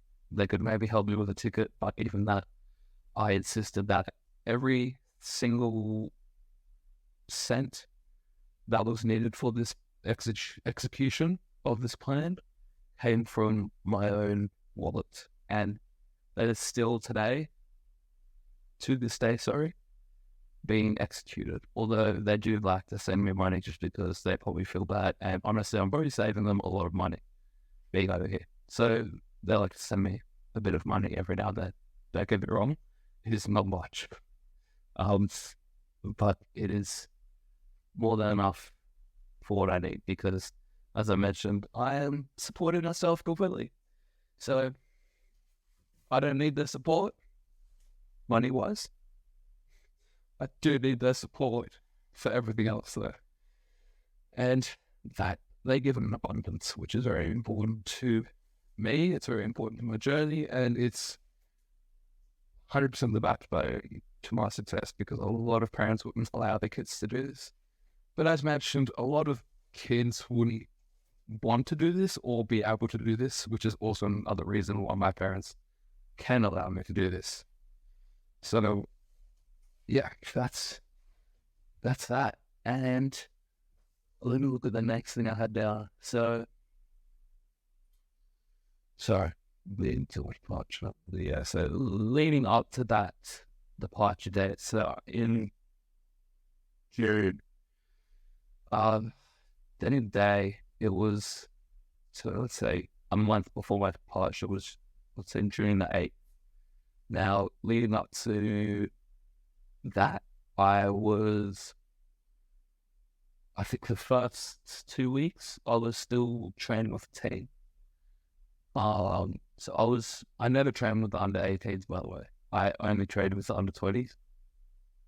So I was training with the under 20s and traveling back to the Central Coast every morning, just because I wanted to be with my family before I left, because I knew that. Well, actually, I didn't have my ticket booked. I only booked my ticket 2 weeks before I left. So, yeah, in this initial 2 weeks, that's when I was with my family, traveling up and down Sydney, Central Coast every day, just because I knew that my plan was to leave. And family time is basically non-existent when you live away from home, which makes sense, obviously. So that was a main priority for me, spending time with them, because I knew that for them, it's going to be harder for them to let me go than it is for me to go, because my goal was to leave. Their goal isn't that. That's why they have kids. So I'm going against the grain there completely. And I understand that my parents maybe weren't too happy. Although a part of having a child is also letting them spread their wings. So, and that's something that my parents also reinforced. And maybe I spread my wings a little too far for some people. But for me, that's my goal. And it's not many other people's goals. And I'm 100% sure that not many people would feel comfortable doing that. But I did. And I'm okay with that, because I'm ready. I'm here, and I'm gonna make things happen. So that's just my vision on that, and it's been like that ever since I left the first time. And yes, maybe I'm a little bit older now. So just said 18 the other day, so maybe it's a bit more accepted. But I was doing this since the age of 14. So ever since I really started playing football competitively, that was my focus. And I think that focus just came from being addicted. And I always knew my personality type was very addicting. No, I don't know the word for it. Because an addictive personality type is people getting addicted to things. No, that is me. I do get addicted to things. An addicting personality type is like people getting addicted to their something. I can't remember. Alfie can help me with that. I remember he told me that the difference once, because he's very good on that.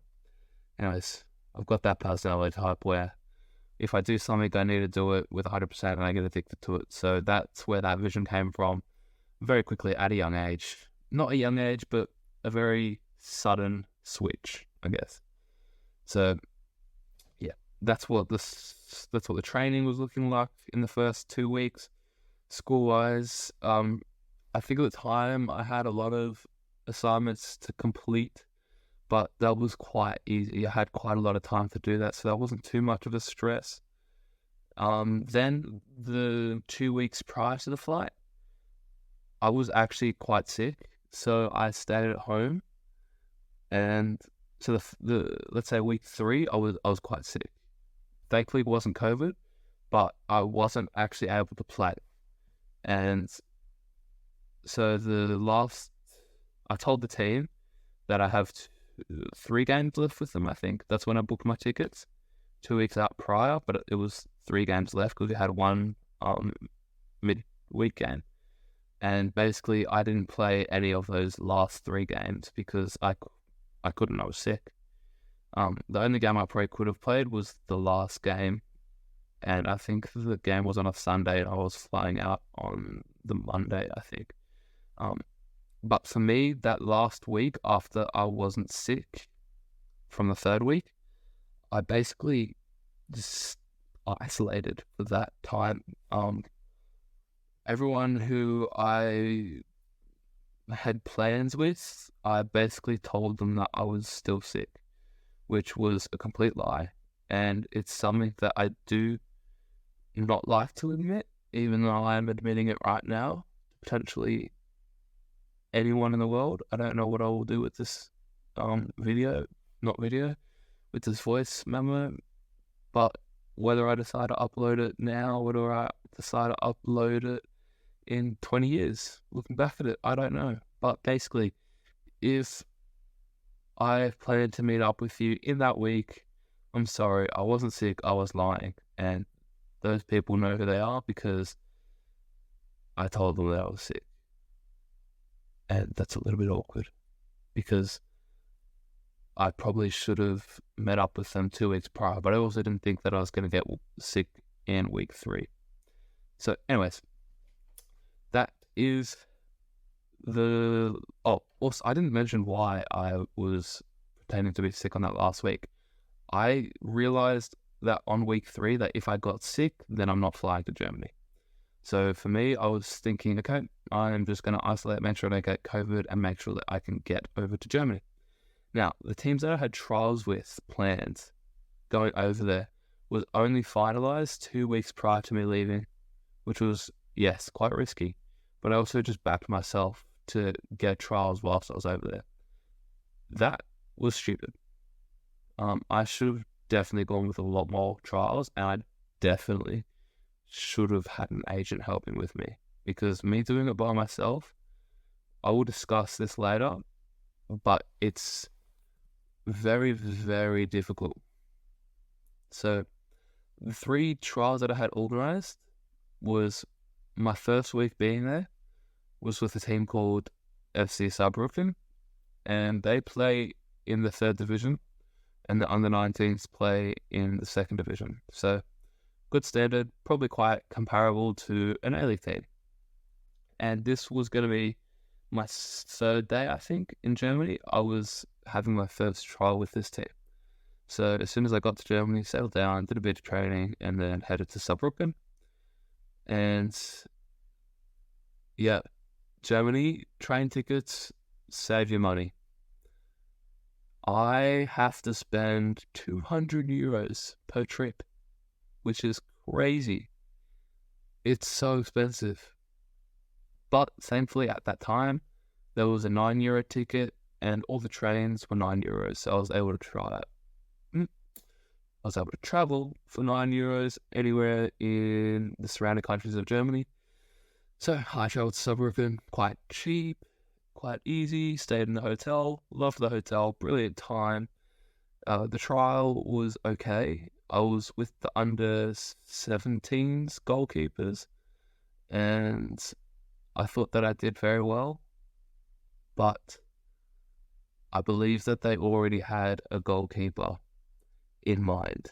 And basically for me, a good way to explain this is that as a foreigner and as a goalkeeper, you have to be 20% better or more than their starting goalkeeper, because they're not going to go through all of the hassle to give you accommodation, give you a visa. Well, not that they decide whether you get a visa or not, but they're going to help you. And that's a big hustle. No, it's a big... My English is so bad. It is a big effort on their behalf to actually get their player a visa. That can be expensive, it can be difficult, it can be time consuming, it could be all 3. So for me, I have to be a lot better than their starting goalkeeper, basically. And I actually don't know what the scenario was at the time, but I believe that they had a third goalkeeper that they already had in mind. And I never met him. I just saw, I think a few weeks ago, that they had a third goalkeeper all of a sudden. So they would have had him probably the whole time that I was there. But I realized that he was a local boy. So immediately, even if I was maybe 10% better, or maybe we were as good as each other, they thought, he's going to get that instead of me, because he's no hassle for them. It's so much easier for them to sign him than me. So that was okay. I headed back to where I was staying with my family friends. I didn't mention that. So I would have booked my ticket a lot earlier if I had accommodation in Germany. So I couldn't stay with my cousins this time, who I had previously stayed with, because they'd basically not double booked, but they had already planned to have a exchange student, I believe. So that room was taken. That really delayed my execution of the plan originally. So I was looking at actually going to Germany even earlier, I believe, my plans. But I had to keep on pushing that date back until I could find someone in Germany who I could stay with. And 2 weeks before me leaving, so after I started isolating, I guess, that's when we got the thumbs up from some friends who said that I could stay with them. And as soon as we got that thumbs up, the next day is when I booked the ticket, I believe. And no, that's when I started looking at tickets, I think. And that took a while because, yeah, that's not easy. And it's quite difficult trying to find tickets that soon. So also, this was when the borders were first starting to open up. And yeah, it was a lot more expensive. So my ticket was $2,300, which, yes, that's a return, sorry. But that's really, really expensive for a ticket. Normally, I think traveling my first time, I think my ticket was $1,100. So yeah, massive shift on the ticket. But yeah, so Saarbrücken, went back to the family, and they are in a place called Bad Königshofen, which is a small town just south of the Thüringen border, which is the state that I was living in previously, where I signed with that team. But the state where I was staying was in a state called Bavaria, or Bayern. And this is also the state of which my cousins live in, and they only live around maybe an hour and a half away from where I'm staying now. So I'm in the very north of Bavaria, which is probably the cheapest place to live in Germany, or Bayern, Bavaria, and it's very secluded, unfortunately. Anyways, I then had 2 other trials lined up. Now, that was with Mannheim, which is also a third division club whose under-19s play in the Regionalliga.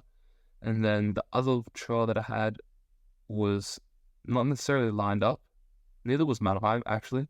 They were just saying, basically, that they have 4 goalkeepers already, but they'd just like to let me train with them. And that was whenever, basically. I just always knew that was an option. And then Tennis Borussia Berlin, which is a Regionalliga team, so that's the 4th division in Germany, and the under-19s just got relegated from the U19s Bundesliga, which was unfortunate, but that's typically a very good standard. So that's whenever, basically. Those 2 trials I could go whenever. Now, at this time, prior to me planning those trials, I didn't have an agent, but the day of me signing with my agent was also the day of me flying out off Australia. So I was meant to sign with my agent the week of me leaving, but I was sick. Remember, wink wink? So I couldn't do that. Although I did want to sign with him the whole time, I couldn't meet him in person because I was sick. And I really believed this narrative that I made up. I was telling everyone, I was acting like I was sick because I didn't like lying to these people. If you couldn't do the maths, unfortunately, my agent is one of those people who I lied to. I really didn't like doing that, so I really had to convince myself that I was sick. So, anyways, my agent is a very good guy, so I was able to sign with him at the airport. And yeah, so I had my first trial in Saarbrücken. The next trial that I had lined up was from my agent. We had worked together, so I basically do a lot of work to get all of the contacts for my agent in a massive Excel spreadsheet, and then he sends off the emails to these teams because,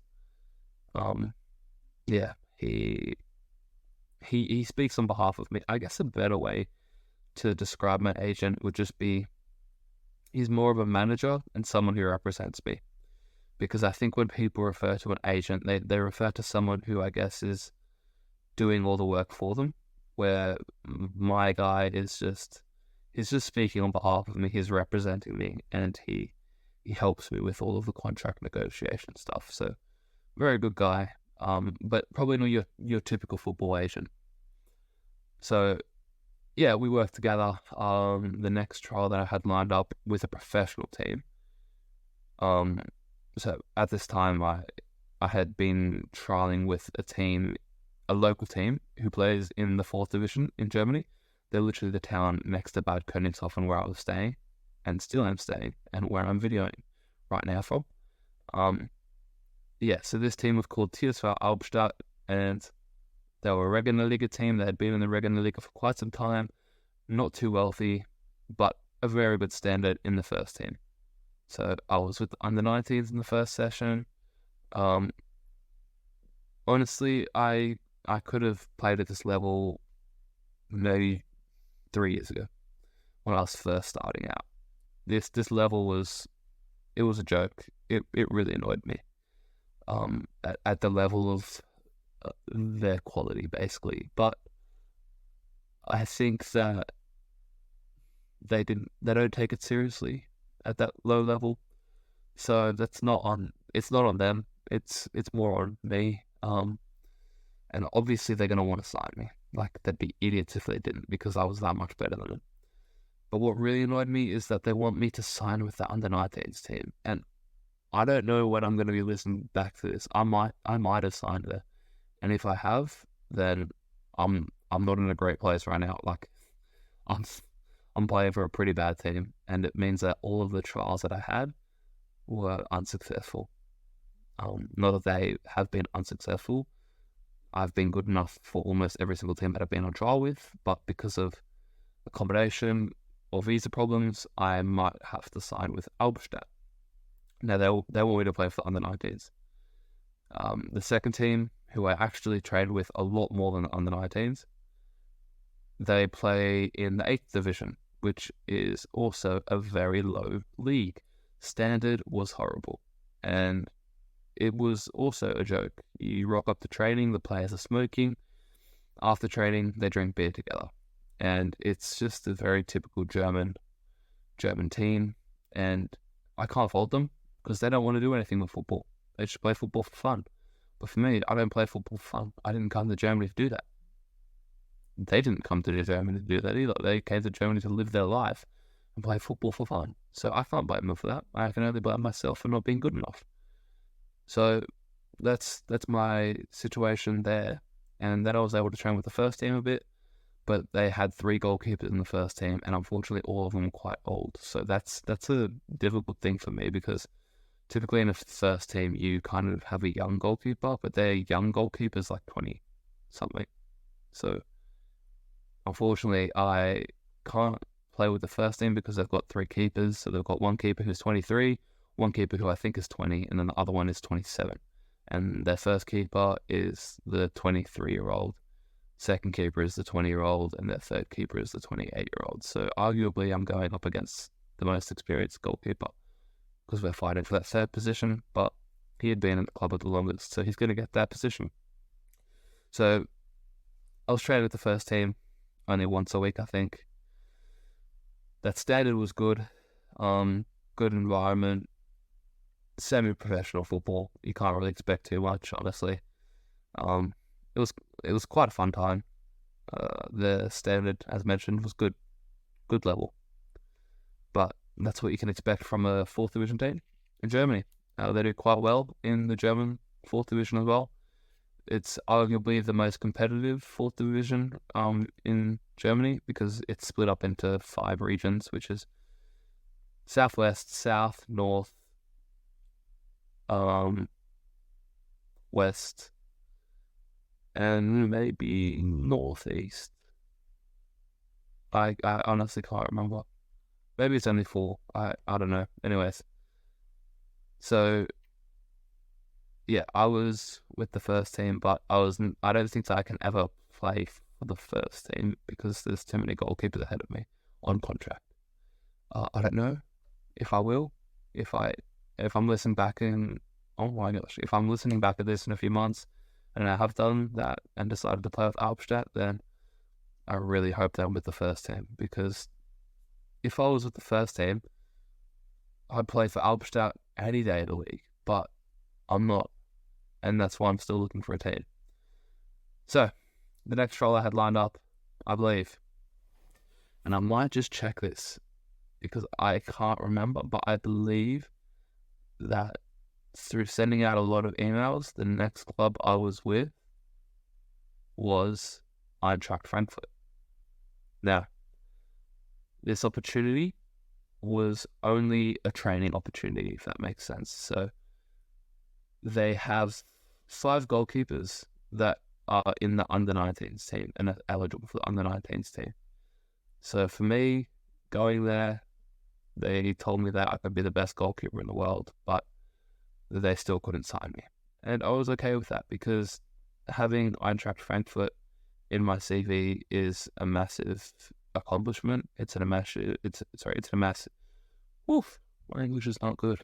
It is a massive pulling factor. It's very attractive. So, yeah, did that one.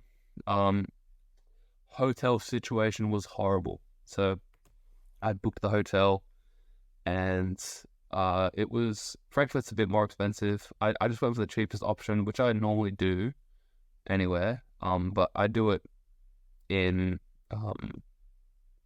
respects to safety as well. I don't want to be staying in dodgy places, and this place looked quite nice. When I was in Saarbrücken, I had found quite a nice company called Premier Inn, and it's very cheap, and the accommodation is brilliant. So I originally was going to go with them in Frankfurt, but then I found somewhere, I think 20 euros cheaper a night, so I went with that, and it looked quite nice as well. It wasn't. It was in the red light district, and in Frankfurt, it's very dangerous. There's crackheads everywhere. It was a very bad experience, and one day of my trial in Frankfurt, I almost didn't get to it because there was a gunman on the loose in the street, and my hotel was in lockdown. So that wasn't a great experience hotel-wise, although training with Eintracht Frankfurt was a dream. I felt like I was at the standard of the younger players in that team. I never trained with the kids my age. So the 3 goalkeepers that they had out of the 5 were a year younger than me, and then 2 out of the 5 were the same age as me. So I never trained with the ones that were my age because at Eintracht Frankfurt, they have a philosophy of playing up. So I was against kids who were younger than me. Now, I felt like I was the best goalkeeper there. And I think that maybe I should have been because I was a year older than them. But I'm also against some of the best goalkeepers in the country at Eintracht Frankfurt. So for me, that was a big win. The feedback I got from the club was, yes, they weren't ever going to sign me, but if they could, they wouldn't, because they didn't think that I was good enough compared to the goalkeepers my age. So that's fine.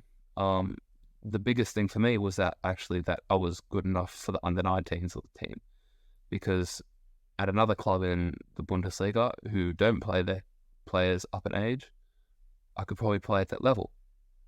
So for me, that was a win. So I was feeling quite good with that, knowing that I'm at that level. And the next trial that I had lined up was in Wuppertal, which is it's just quite a nice city. It's not too big, and it's just north, south, east of Cologne, maybe more Dusseldorf actually. And this team, their under-19s team, just got relegated from the Bundesliga, and their first team play in the Regionalliga Nord. So, nope, Regionalliga West. So, this team, the under-19s team, is probably quite similar to the standard of the first team, actually. Maybe just a little bit off, but good pathway to the first team because the standard's quite similar. And this team, it was basically the same story with Saarbrücken. First training session, unfortunately, wasn't great on my behalf. I rocked up really, really early, almost too early to the training session, and I was waiting where we had agreed on, well, where I thought we agreed on. The goalkeeper coach never came. The goalkeepers from that session were walking past me, but they obviously didn't know that I was trialing with them. And I ended up being late to that session. That goalkeeper coach never came to find me. After me stressing out a little bit, I started to move around. And this was after the agreed time of arrival. And I saw them that they had already started training. So that was already putting me on a bad initial meeting with the goalkeeper coach. Anyways, training session was okay, but there were just some things that it was just like, wow, that is not like me at all. So I did feel like I was the best goalkeeper there again, but there were just some little things that I could definitely see wouldn't have been attractive for that coach. Anyways, next training session with the team, I felt like I did very well. The players felt like I did very well. I could tell they had warmed up to me quite quickly, knowing my name, asking about me, etc. Quite a good training session. Coaches were speaking to me. Everything was good. There was also, I think, 2 other trialists of goalkeepers at that time, but they were both honky donkeys. So no, that's actually so mean to say. They weren't the best, and I was definitely better than them. So that was not a concern for me. The next training session, those 2 goalkeepers had left. The coach had told me that those goalkeepers were definitely not up to standard, but then they told me that they have another goalkeeper in today. Now, I was like, oh, okay, let's hope he's another let's hope that I'm better than him again. That's not a great way to say it. That's not what I was actually thinking. I was actually thinking it's a good chance to just show that I'm better than the trials that they have. But when we start the session, everyone knows his name. They already know him, and I can already tell that he's favoured. I felt like I was better than him, but even when we played in an 11v11, after 20 minutes of just a warm-up, he was starting ahead of me. So, and that was a good indication that, for me, they already knew him. And after that training session, I felt like I did really well. I felt like I did better than him, but they spoke to him after the session. Everything seemed like it was all about him. They never told me anything. So then the next day, they had a game. I went to watch it, just trying to stay as professional as possible, try and communicate with the coaches and whatnot, just remind them that I'm still here. The head coach, he was quite nice to me. He said, "Oh yeah, you like it here, eh?" And I was like, "Yeah, I think it's a very good standard." And then that was that. I left, and I was hoping that they'd get back to my agent. And it took them maybe a few days to get back to my agent. And unfortunately, they said that they took the other goalkeeper, and that was annoying. This was obviously fighting for the first position of the goalkeeper, and yeah, I mean, I ended up finding out that this goalkeeper was from Borussia Mönchengladbach, and again, as mentioned, if you've got a local boy against a foreigner, I've got to be 20% better than him, and maybe I was only a little bit better than him. I couldn't say I was 20% better than him, but they also have a lot more evidence for a player who's been at Borussia Mönchengladbach than a player who's been at Sydney FC. So fairly, they took him. And that wasn't too hard, honestly, to take. I'm pretty good with rejection. It's something that I face very, very often. So for me, it really didn't change much for me. It was just, let's go to the next trial. And the next trial was in Mannheim. So from Wuppertal, I went to Mannheim. And I went to Mannheim because I had a friend there. And I thought to myself that, okay, I'd spoken to Mannheim before, a team in Mannheim before, we played in the third division. And I thought that they would uphold their promise, which was I can train with them. Just to see me.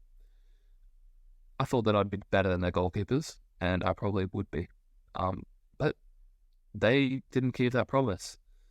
So I was in Mannheim with my friend, and that's fine because I was just getting free accommodation with him. It wasn't the best living conditions, but it was very kind of him to let me stay with him. And I was kind of just stuck in Mannheim waiting for my next trial. And I am going to have to start a new recording soon. Anyways, so yeah, Mannheim. And I had to proactively seek out my next trial. I didn't care where it was, but being in Mannheim rather than being in Bad Königshofen is a lot better because Mannheim's a much bigger city, and leaving Bad Königshofen takes a minimum of around 3 hours just to leave the little town to get to a bigger town. From then, I can then travel another 6 hours or so to my desired destination. But in Mannheim, it's a lot more central, it's a lot more easier, and I can travel much further from there. Anyways, this is ending now. So, in a little sec, I'll rejoin.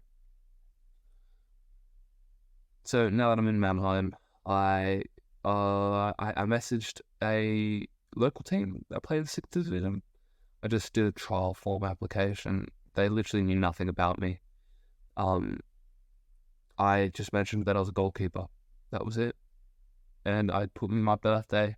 They said, come tomorrow, I think it was. So I didn't know which team I'd be with. I was assuming it was the under-19s, but I was also hoping that would be the first team because the under-19s were at a very low league, where the first team was also at a very low league, but 6th division probably isn't too bad, and it's probably a level that I can play at. So, yeah, I was hoping that it was with the first team, but it was with the under-19s, unfortunately. Now, this team, so I did very well, as I should have, because the standard was so low, and yeah, I did very well. They wanted me to play for them immediately, and this team can help with accommodation. So for me, it was good knowing that they could help me with accommodation and everything like that. And yeah, I wasn't too happy playing with the under-19s, and I was able to train with the first team a bit as well. But I also don't think that the first team was very good. They had a lot of ex-professionals, but the majority of the team were overweight. All of the goalkeepers that they have currently are very fat, very out of shape, horrible technique, and I was 200% better than them. But that was a problem for them because those two goalkeepers are contracted. They're getting paid quite a lot. And for me, signing with under-19s isn't too great, but it's still an option if they can provide accommodation. So, to where I am now, still speaking to them, trying to work out accommodation. I will take it if they can provide me accommodation, but at the moment, Albstadt is literally a better option than them because I can stay here in Bad Königshofen, play for Albstadt, and it's arguably at a better level because the first team is in the 4th division. So, yeah, it's very difficult, but if Mannheim can help with accommodation, then I'll play there. I don't know. We'll see what happens. I mean, this is still quite premature for me. So, yeah, I was there with Mannheim, played 2 games, I think. So, good to get some minutes, but ultimately not too great. But probably at the time, it was actually the only option I had, other than Albstadt. But actually, Albstadt for me at that time was basically a joke. It still is a joke today for me, but it's looking more and more likely that I will have to sign it. Although I really don't want to settle for that. So, anyways, next trial I had lined up after Mannheim was a team called FC Gießen. Now, FC Gießen, their first team just got relegated from the 4th division in Germany. And their under-19s play in the 2nd division. So, 1 league better than the under-19s at Mannheim, and 1 league better than Mannheim's first team. Sorry. And under-19s team. I just forgot to mention that in that previous sentence prior. So, basically, short story. Oh, sick English again. Long story short, it was a better team than Mannheim. And Gießen said that they can help with accommodation. Now, Gießen is a small city. I'd probably say town, actually. Small town east of Frankfurt. Nope, north. Gosh. It's around an hour north of Frankfurt. And the accommodation set up there for me, just trialing. I was just staying at a little breakfast and B&B, whatever you call that, breakfast and brunch? Yeah, something like that. Oh, bed and breakfast. That's what it is. That's where I'll stay, just at one of them for the night, and then I'd head back to Mannheim because I didn't want to pay the prices of that because it was very expensive. So the Monday I had there, they were very keen on me. Then the next training session they had was Wednesday. I told them that I don't want to go because I actually didn't want to go. All I needed to do was just get there on the Monday, show them that I'm good enough, and get the offer on paper. That was what I did. But then they wanted to see me on Friday just so that the head guy could just see me. So I made another trip up there. Spoke briefly and whatnot. Got a bit more solidarity with them. And yeah, they said they could help with accommodation. It turns out they can't. Well, if they can, they're still struggling. Same situation with Mannheim. They're just looking. They're struggling. Hopefully that works out. But if not, then it's Albstadt. But if either one of them can provide accommodation, then I'll happily go with either one. Although I do not want to go with Mannheim. I would much rather go with Gießen. Although Mannheim, living-wise, is much nicer than living in Gießen. Because Mannheim's a very beautiful city. And Gießen is a small town just north of Frankfurt, which is the complete opposite of Mannheim, which is a nice city south of Frankfurt. Anyways, Gießen, Mannheim, the only 2 offers that I've got, and they're not professional. So for me, that is a sacrifice that I had to come to terms with because I had realized that all of the professional teams in Germany had 4 or 5, maybe 3 goalkeepers in the under-19s age. And they had those goalkeepers ever since April. And if you remember my story, I started sending out emails after April. So I had missed that recruitment process.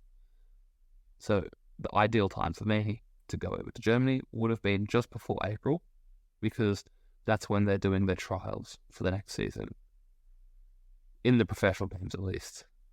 So, my reality of a professional team in Germany is becoming ever so unlikely by the day until the next recruitment process that they start, which may be in around 2 months for the mid-season.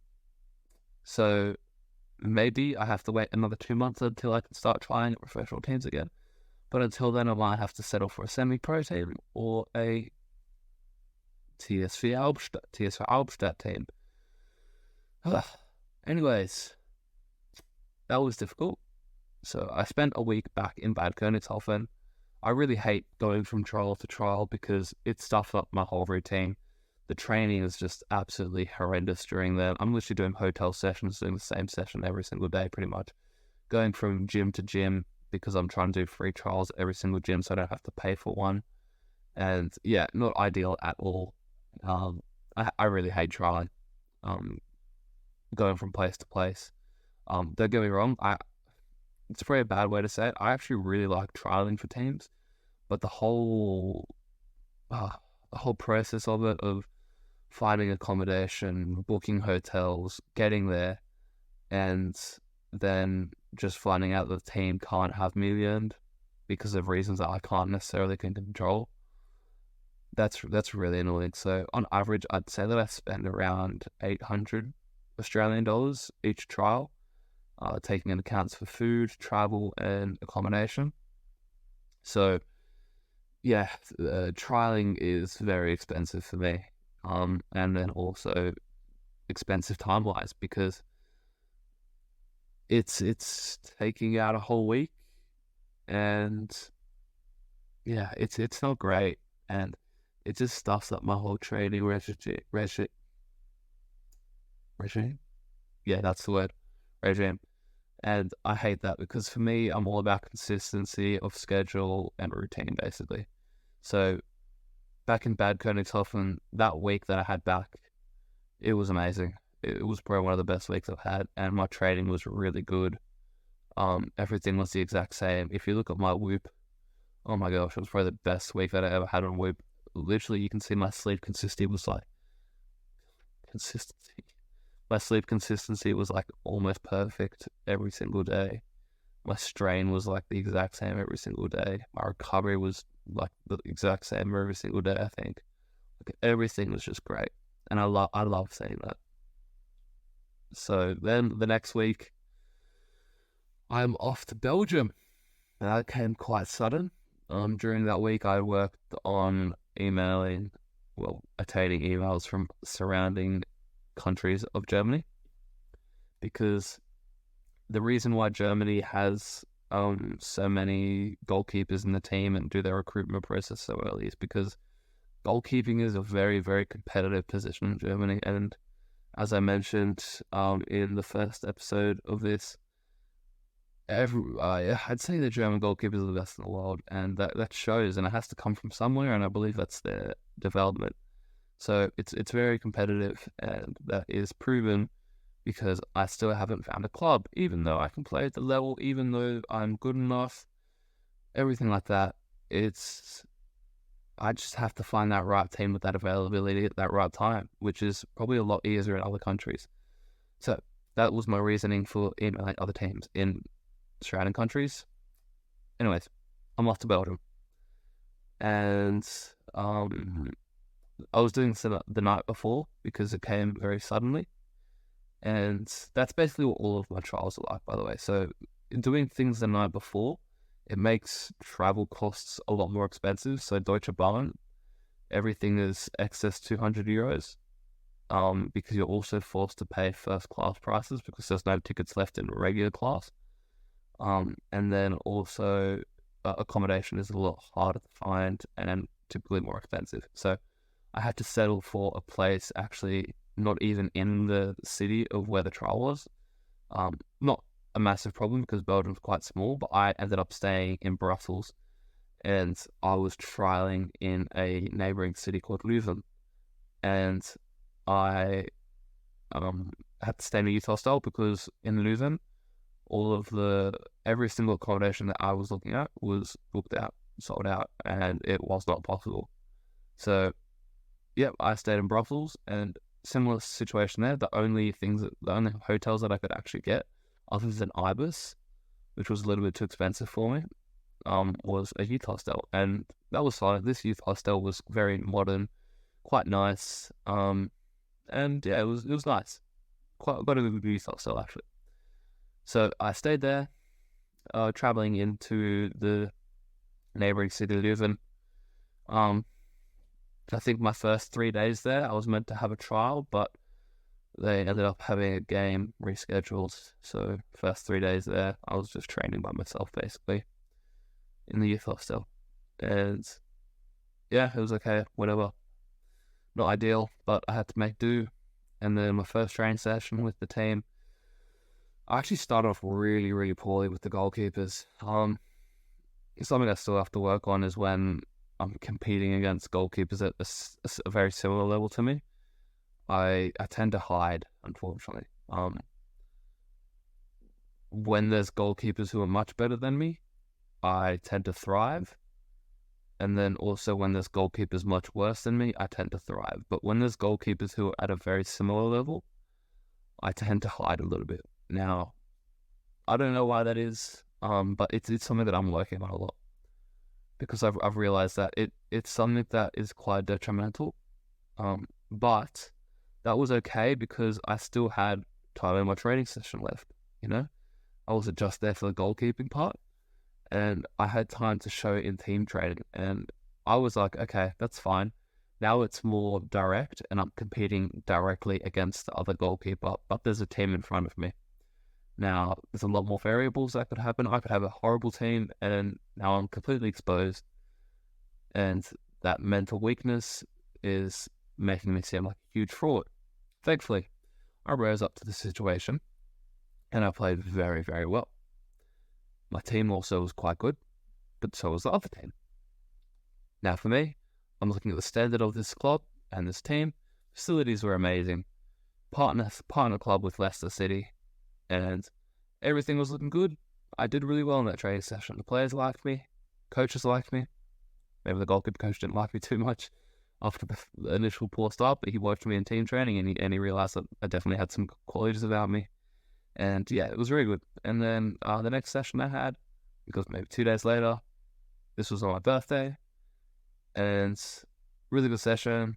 I adapted quite quickly to their playing style, and got in a bit of a game. I think I did very well in this game. I think they thought I did very well in this game as well. But I ended up injuring myself. Not the worst problem in the world, because this was like my last trial with them. For that week, so that was okay. Still am injured to this day from that. By the way, this is not even 10 days after my birthday that I'm recording this. But yeah, so I spoke to the physio after. He said it should be fine. I think it should be fine. If I'm listening to this in the future and it's not fine, then I hope that I've dealt with it well, future Nick.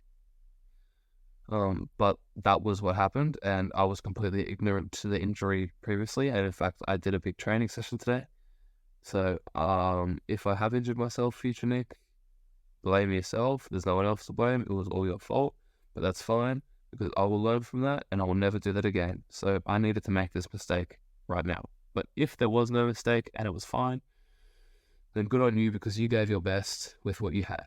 So, that's my life. No regrets.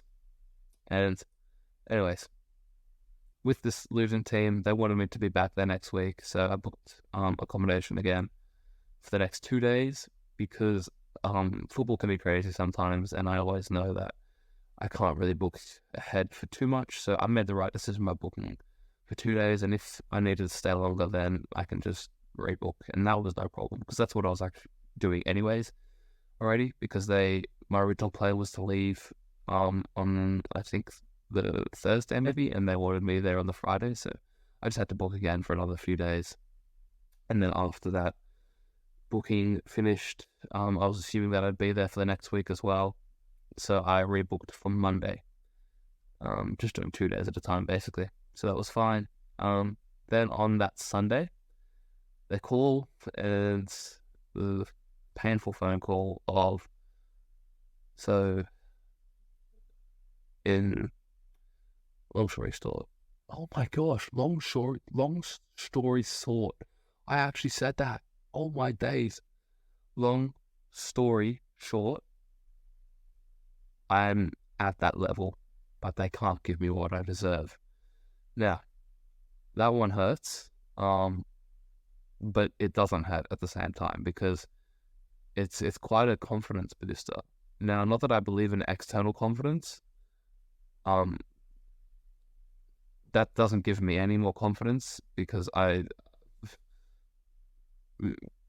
prior to hearing that knowledge, I still felt like I was the same goalkeeper 10 seconds after hearing that knowledge. So that's not a confidence booster for me, but it's a confidence booster for my agent. I think that's the main thing, and maybe the people that I'm around. So that was good to hear that I'm at the level, but they were looking for basically a goalkeeper who could be even better than that level. So they had 2 goalkeepers that were my age, 1 goalkeeper under my age, and they were basically looking for a goalkeeper who was better than every single one of those goalkeepers by a substantial amount. So the goalkeeper coach basically summarized it and said, yes, you can play at this level, but we weren't looking for a goalkeeper who can play at this level. We're looking for a goalkeeper who can play much beyond this level because we just were looking to improve our goalkeeping assets, not maintain. And for me, that's fine.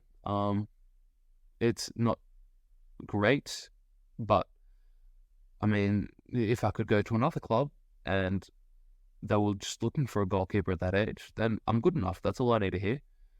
I just got to find the right opportunity, and it wasn't at that team. Unfortunate, but that's fine because I can just go again. And yeah, that's all I took from that. But that's taken me to my current situation of being injured. And well, I don't really know if I'm injured. I think it's just a muscle strain. Shouldn't be too bad, really. What? It's 10:37 p.m. Oh my gosh. I started this like 2 hours ago. That is flown all my days. Oh my gosh, I need to go to bed. Taking some more stuff. Yeah, so that had taken me to my current situation. In that time from me hearing that and me right now, that's only like it's 5 days ago, I think. But in that time, I had to go to London to renew my travel visa. I had a nice time in London. I was just doing a bit of gym work and conditioning work, just maintaining my fitness and strength. So that's okay. Kind of stayed away from the ball a bit, but yeah, I can't do that too well either, so I still did train. Not too much, I only did 1 session, and it was a very light session, but for me, I can't really not do football training in a week, so that one was difficult.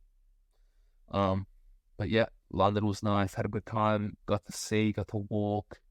I really love London. England is, well, no, England sucks really, but London is my dream location to live.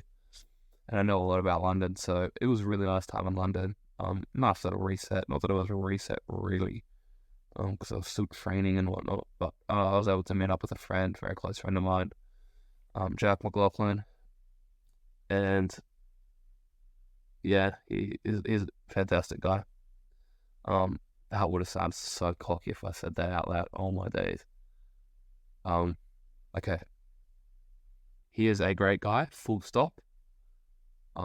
Enter. Jack and I are very similar people. There we go. Doesn't make me sound cocky. Very, very similar opinions on everything. If we ever need advice, we just talk to each other, come up with a plan, and we just have each other in each other's ears, just giving each other advice, because it's kind of good to hear what the other person thinks, because they're literally just going to reinforce your original thought, because literally Jack and I think the exact same. So very good to have him on my side, and it was really good to meet up with him in person because he's going through the same situation. We actually moved at the same time. He moved to England, he's there with his dad, and he's trialing with teams in England. He's been at 3 teams. He, unfortunately, he'd been with Brentford for 6 weeks, which is insane. The B team there, he's 21, and he was deemed too old for the B team, unfortunately, which for me, that really hurt to hear. I was really sad for him. Honestly, I was probably sadder for him than I was for me getting not rejected by any teams necessarily. But and he wasn't rejected by the team necessarily either. It's more of a circumstances thing. But for him, that hurt me more than any of my trials hurt me, basically. So I was really sad about that. For him, but he's on the same journey as me. He knows that he just has to go again. And I haven't spoken to him too much about it yet. It was only yesterday. Literally yesterday. Oh my gosh. So yeah, I haven't spoken to him too much. I kind of just wanted him to sit with it for a bit. I told him if he ever needs to rant or whatnot, he'd call me. I know he won't because he's not going to, and he shouldn't because I know how he thinks, and I know that he just needs a bit of time. He's hopefully right now either doing absolutely nothing or he's doing a lot of training, and I hope he's not doing anything in the middle because that's not what I would do. So yeah, I don't know what he's doing. I'll check in with him soon. But I want him to sit with it a little bit, find his feet again. Whether he does it in a few days or whether he does it right now, that's up to him. That's something I don't know. But I trust that he's doing the best thing for him. And he goes again. And yeah, we'll be talking soon. I have a lot of love for that guy. A very good guy. So yeah. Anyways, that's basically where I'm at today. Although I am back in Bad Kratochvil, and a lot of money is being spent traveling back and forth, and it's not easy. And yeah, I mean, I am doing all of this by myself, as mentioned. It's funded by me. It is very difficult being in a foreign country and doing all of this planning, doing all of this training, trialing, transport, and etc. by myself. I'll just quickly go through what a normal training day would look like for me. So this is like what that week of in between Gießen and Belgium would look like. So I'll just go through that quickly. And that looks like wake up at 6 a.m, have breakfast, head to the gym, do a strength training session, and then do a conditioning session accompanied by a recovery session. And then after the recovery session, I would go home, rest, have lunch, do a bit of productivity work. So that's making money, that's working on my mental stuff, that's working on anything that is productive. I really don't waste much time.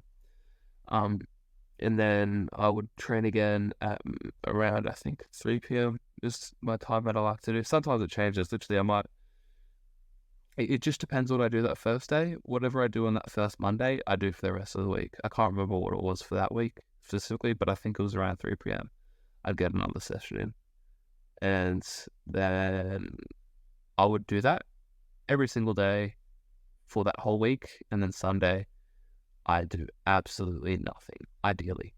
That's not always the case because sometimes that day I have to travel. Sometimes I'm in London. Not that it happens too often, but for example, on my rest day in London, that was a great time because I didn't have to train. And wait, what's that? That didn't happen. Oh, I made that up. Oh, no, I didn't get to do it on a rest day. That would have been so good. That. No, in Brussels. Okay, so I had a rest day in Brussels. Yeah, that's right. I just walked around the city. That was actually nice. But typically, I like to do absolutely nothing on a rest day because I really like to just guilt trip myself into feeling as bad as possible for doing absolutely nothing. So that Monday just sets the tone for the rest of my week. So that's what I like to do. I like to watch Netflix. I don't watch Netflix on any other day than Sunday. I try and eat at my maintenance calories for that day. And yeah, it's basically a massive guilt trip. I try and keep my strain as low as possible, but sometimes accidentally I might go above that strain of 10, which isn't too high, but it's probably higher than I'd like, honestly. Anyways, oh my gosh, anyways, a normal day of a trial for me would look like this, and this changes from trial to trial, but typically all of my trials have been in the evening, which I hate, by the way. I absolutely hate that. But for me, I only start doing, so imagine my trial is at 7 p.m. Up until 4 p.m., the whole day is looking like a rest day, basically. So I'm doing nothing. I'm distracting myself. I allow myself to watch Netflix, and this is the same what I do for a game day. So only 3 hours prior to the event am I starting to focus on the game or trial. Now, I have my processes in place. I won't go in depth of what that is yet. I can maybe do that in another episode, or maybe upload that on LinkedIn. I don't know. I don't even know if I'm going to upload this as mentioned, but anyway, that's what I'm doing. And then that's when I start focusing. So 3 hours in before, and then depending on the trial, I'm traveling by train, I'm traveling by car, whatever, or I'm walking. I don't know.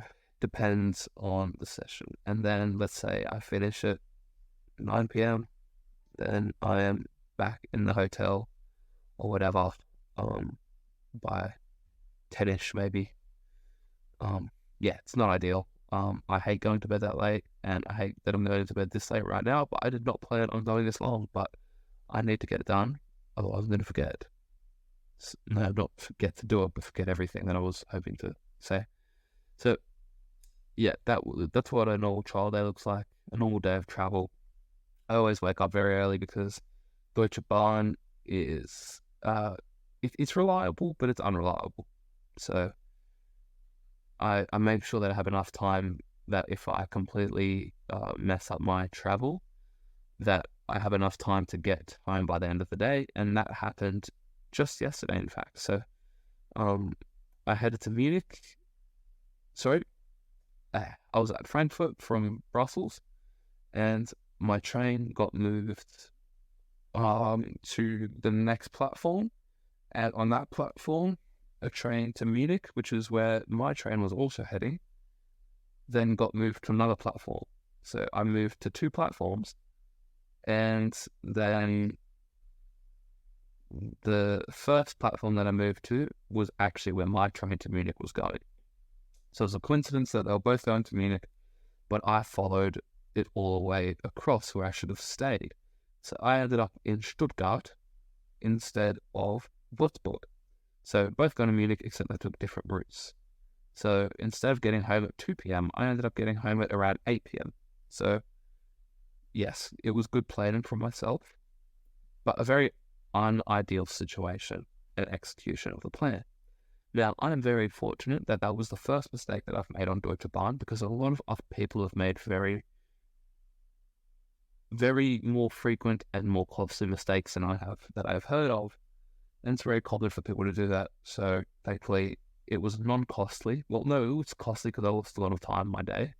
Although I was doing maths work the whole day on the train, which was my plan anyway. But it did make training that night very difficult because, yeah, you don't feel like training after a long day of travel. But I don't use that as an excuse, and I trained hard, and it sucked. It really sucked, but I did it. But that was important that I did it for me, and a lot of people would probably not do that. But I'm not a lot of people, as you can probably gather. So that's why I did it. So yeah, it's that's what the days kind of look like for me. I've probably got 3 main days, and then they all kind of vary the frequency of that. But that's what my normal three days kind of look like, basically. My German also it's always been good football-wise, because when I was in Germany the first time, I really learned enough German to speak on the football pitch. Maybe there's a few words that I still need to know, but I think that it's enough.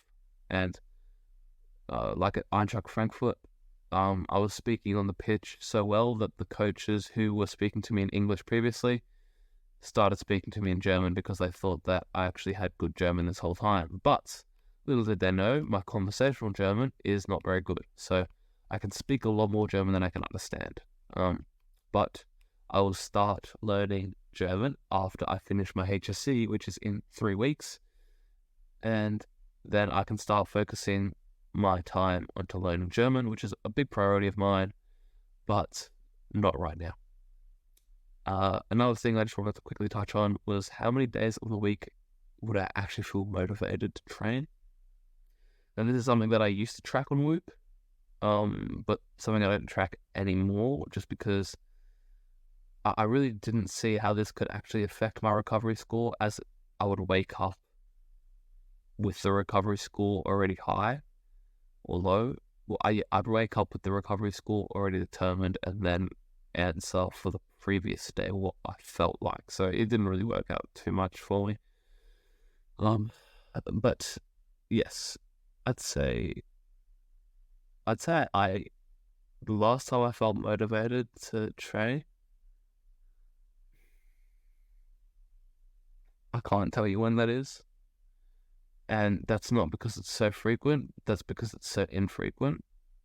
I hate training. I hate it. Honestly, I can say that.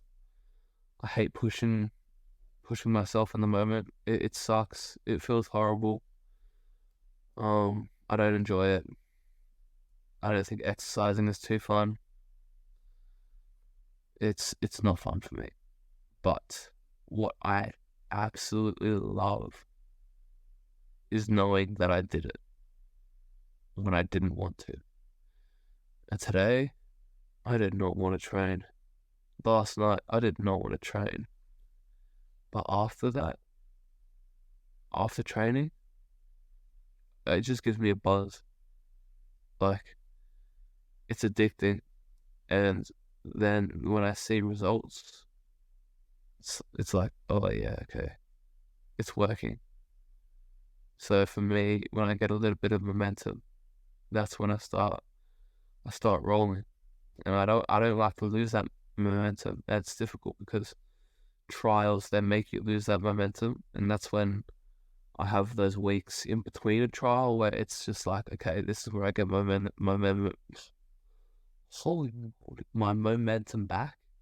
But then the next week I've got another trial, and then it's like, okay, well, I've got to get my momentum back then the next week. And yeah, it's really difficult, and I really don't ever feel like I want to trial, or even I don't ever feel like I want to train. That's the gym, that's my recovery work, that's everything. I don't like training. I just love knowing that I did it and that I'm doing more than anyone. Because if I didn't let my mind control say if I didn't let my physical control my mental, then I wouldn't be a good player, because I never want to do stuff. And some people are like that, and they're at the level that I'm at right now. So for me, I know that I'm just getting so much better than them, and that's really just what keeps me going, I guess. And that momentum, it keeps me going, and just knowing that I did it when I didn't want to. It's a brilliant feeling. So that's why I train. That's what keeps me going. That's what's kept me going for so long. But yeah, I honestly just don't like training at all, and I think that I've kind of made that quite clear. But yeah, even on a trial, well, I don't like trialing. I have to trick myself into liking it, because that's when I perform better. So that's why I did completely nothing before a trial until 3 hours, because I'm trying to trick myself that it's a rest day. And on a rest day, it's normally a good day, because it's quite filled with endorphins, and it's a very rewarding day, mentally. By the end of it, it's not. I hate it, but that's why I do it. But during the day, because I've filled my day up with endorphins, it feels really good in the moment. And then training, when it's a training day, I'm not filling myself up with endorphins. And because at the end of the day, when I know that I've been doing that and being disciplined, then that's when I get that endorphin rush. So I'm just getting endorphins at a different time. And so for me, that's why my trial days and game days are quite planned and specific, so that my endorphins come prior. So it's I guess it's a motivation, but I guess a better word for it's the arousal. So my arousal is quite planned, scripted, fake almost, but I know that's the best way for me to perform. So yeah, it's a big process, and as you can tell, I've been quite carried away in the little loops and minor details of what I go into today. But that's me. I hope you can get a bit from this, and yeah, it's quite a long. I guess this is 3 episodes basically, but if you take the time to listen, I think that you can take a lot of valuable stuff out of this. But really, the best way to actually learn all of this is to actually just go through it, because I can say whatever I want, and you can take whatever you can get from it, but I can guarantee you that it's not going to be anything like actually doing it yourself. And doing it yourself you'll get more things than what I'm telling you right now, because I even want to hear what your experience was, because you're going to get different experiences from what I've gotten, and I just want to get as much information as I can. And that's why I think for me, making this is important, because maybe I can hear other people's stories, but also I don't want to lose this story for myself. Something that Matt Sheldon spoke about was that he's glad he did his podcast on his time in Germany, because he was forgetting information on his time. And Matt Sheldon probably had a bit of a better time in Germany than I had, because he actually had someone there with him. Where I'm doing this all by myself. But anyways, yeah, it's just good that I can recount this basically, and I'll probably be able to update this. But I just don't know what I'm going to do with this audio. Sorry, I feel like it'd be really cool to upload it when I'm famous, and when I've made it. So I don't think I will upload this, future Nick, if this is in a week's time, or if it's in 5 years time, or even at the end of my career. I want to keep this and make sure that it's recounted very well, because this is a very crazy time in my life. Yeah, it's mental, but it's not easy. And I'm glad I didn't take the easy road, honestly, because football's not going to be easy, and especially the path that I chose, being so late. I feel like I have to go through the struggles, and cheapest creepers am I in the struggles. This is not easy at all. It's very difficult mentally, physically, and time-wise. It's a lot of sacrifice. I've moved away from my family. That I don't live with my parents anymore. Like, that's crazy. And I was trying to do this ever since the age of 14. So yeah, it's big, but it's what I chose, and it's what I thought I needed to do to get to where I want to go. And as mentioned previously, if it's with the wrong thing, then I'm glad that I went through it to find out that that's the wrong thing, because I won't do it again, because I know how to get there now.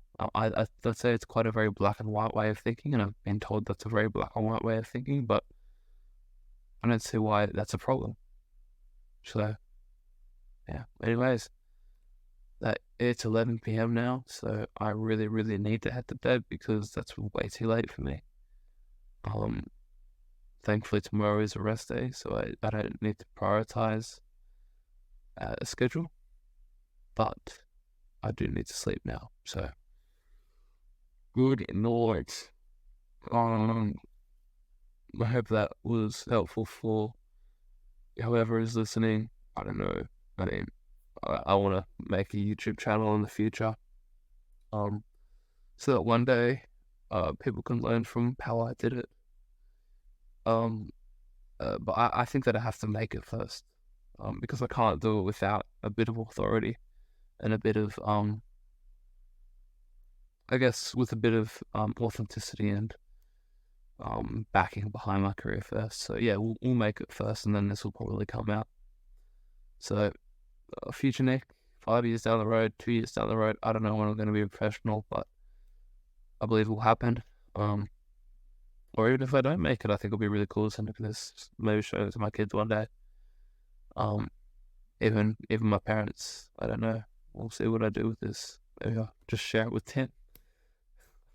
But Tim, if you listen to this, I don't expect you to listen to the whole thing.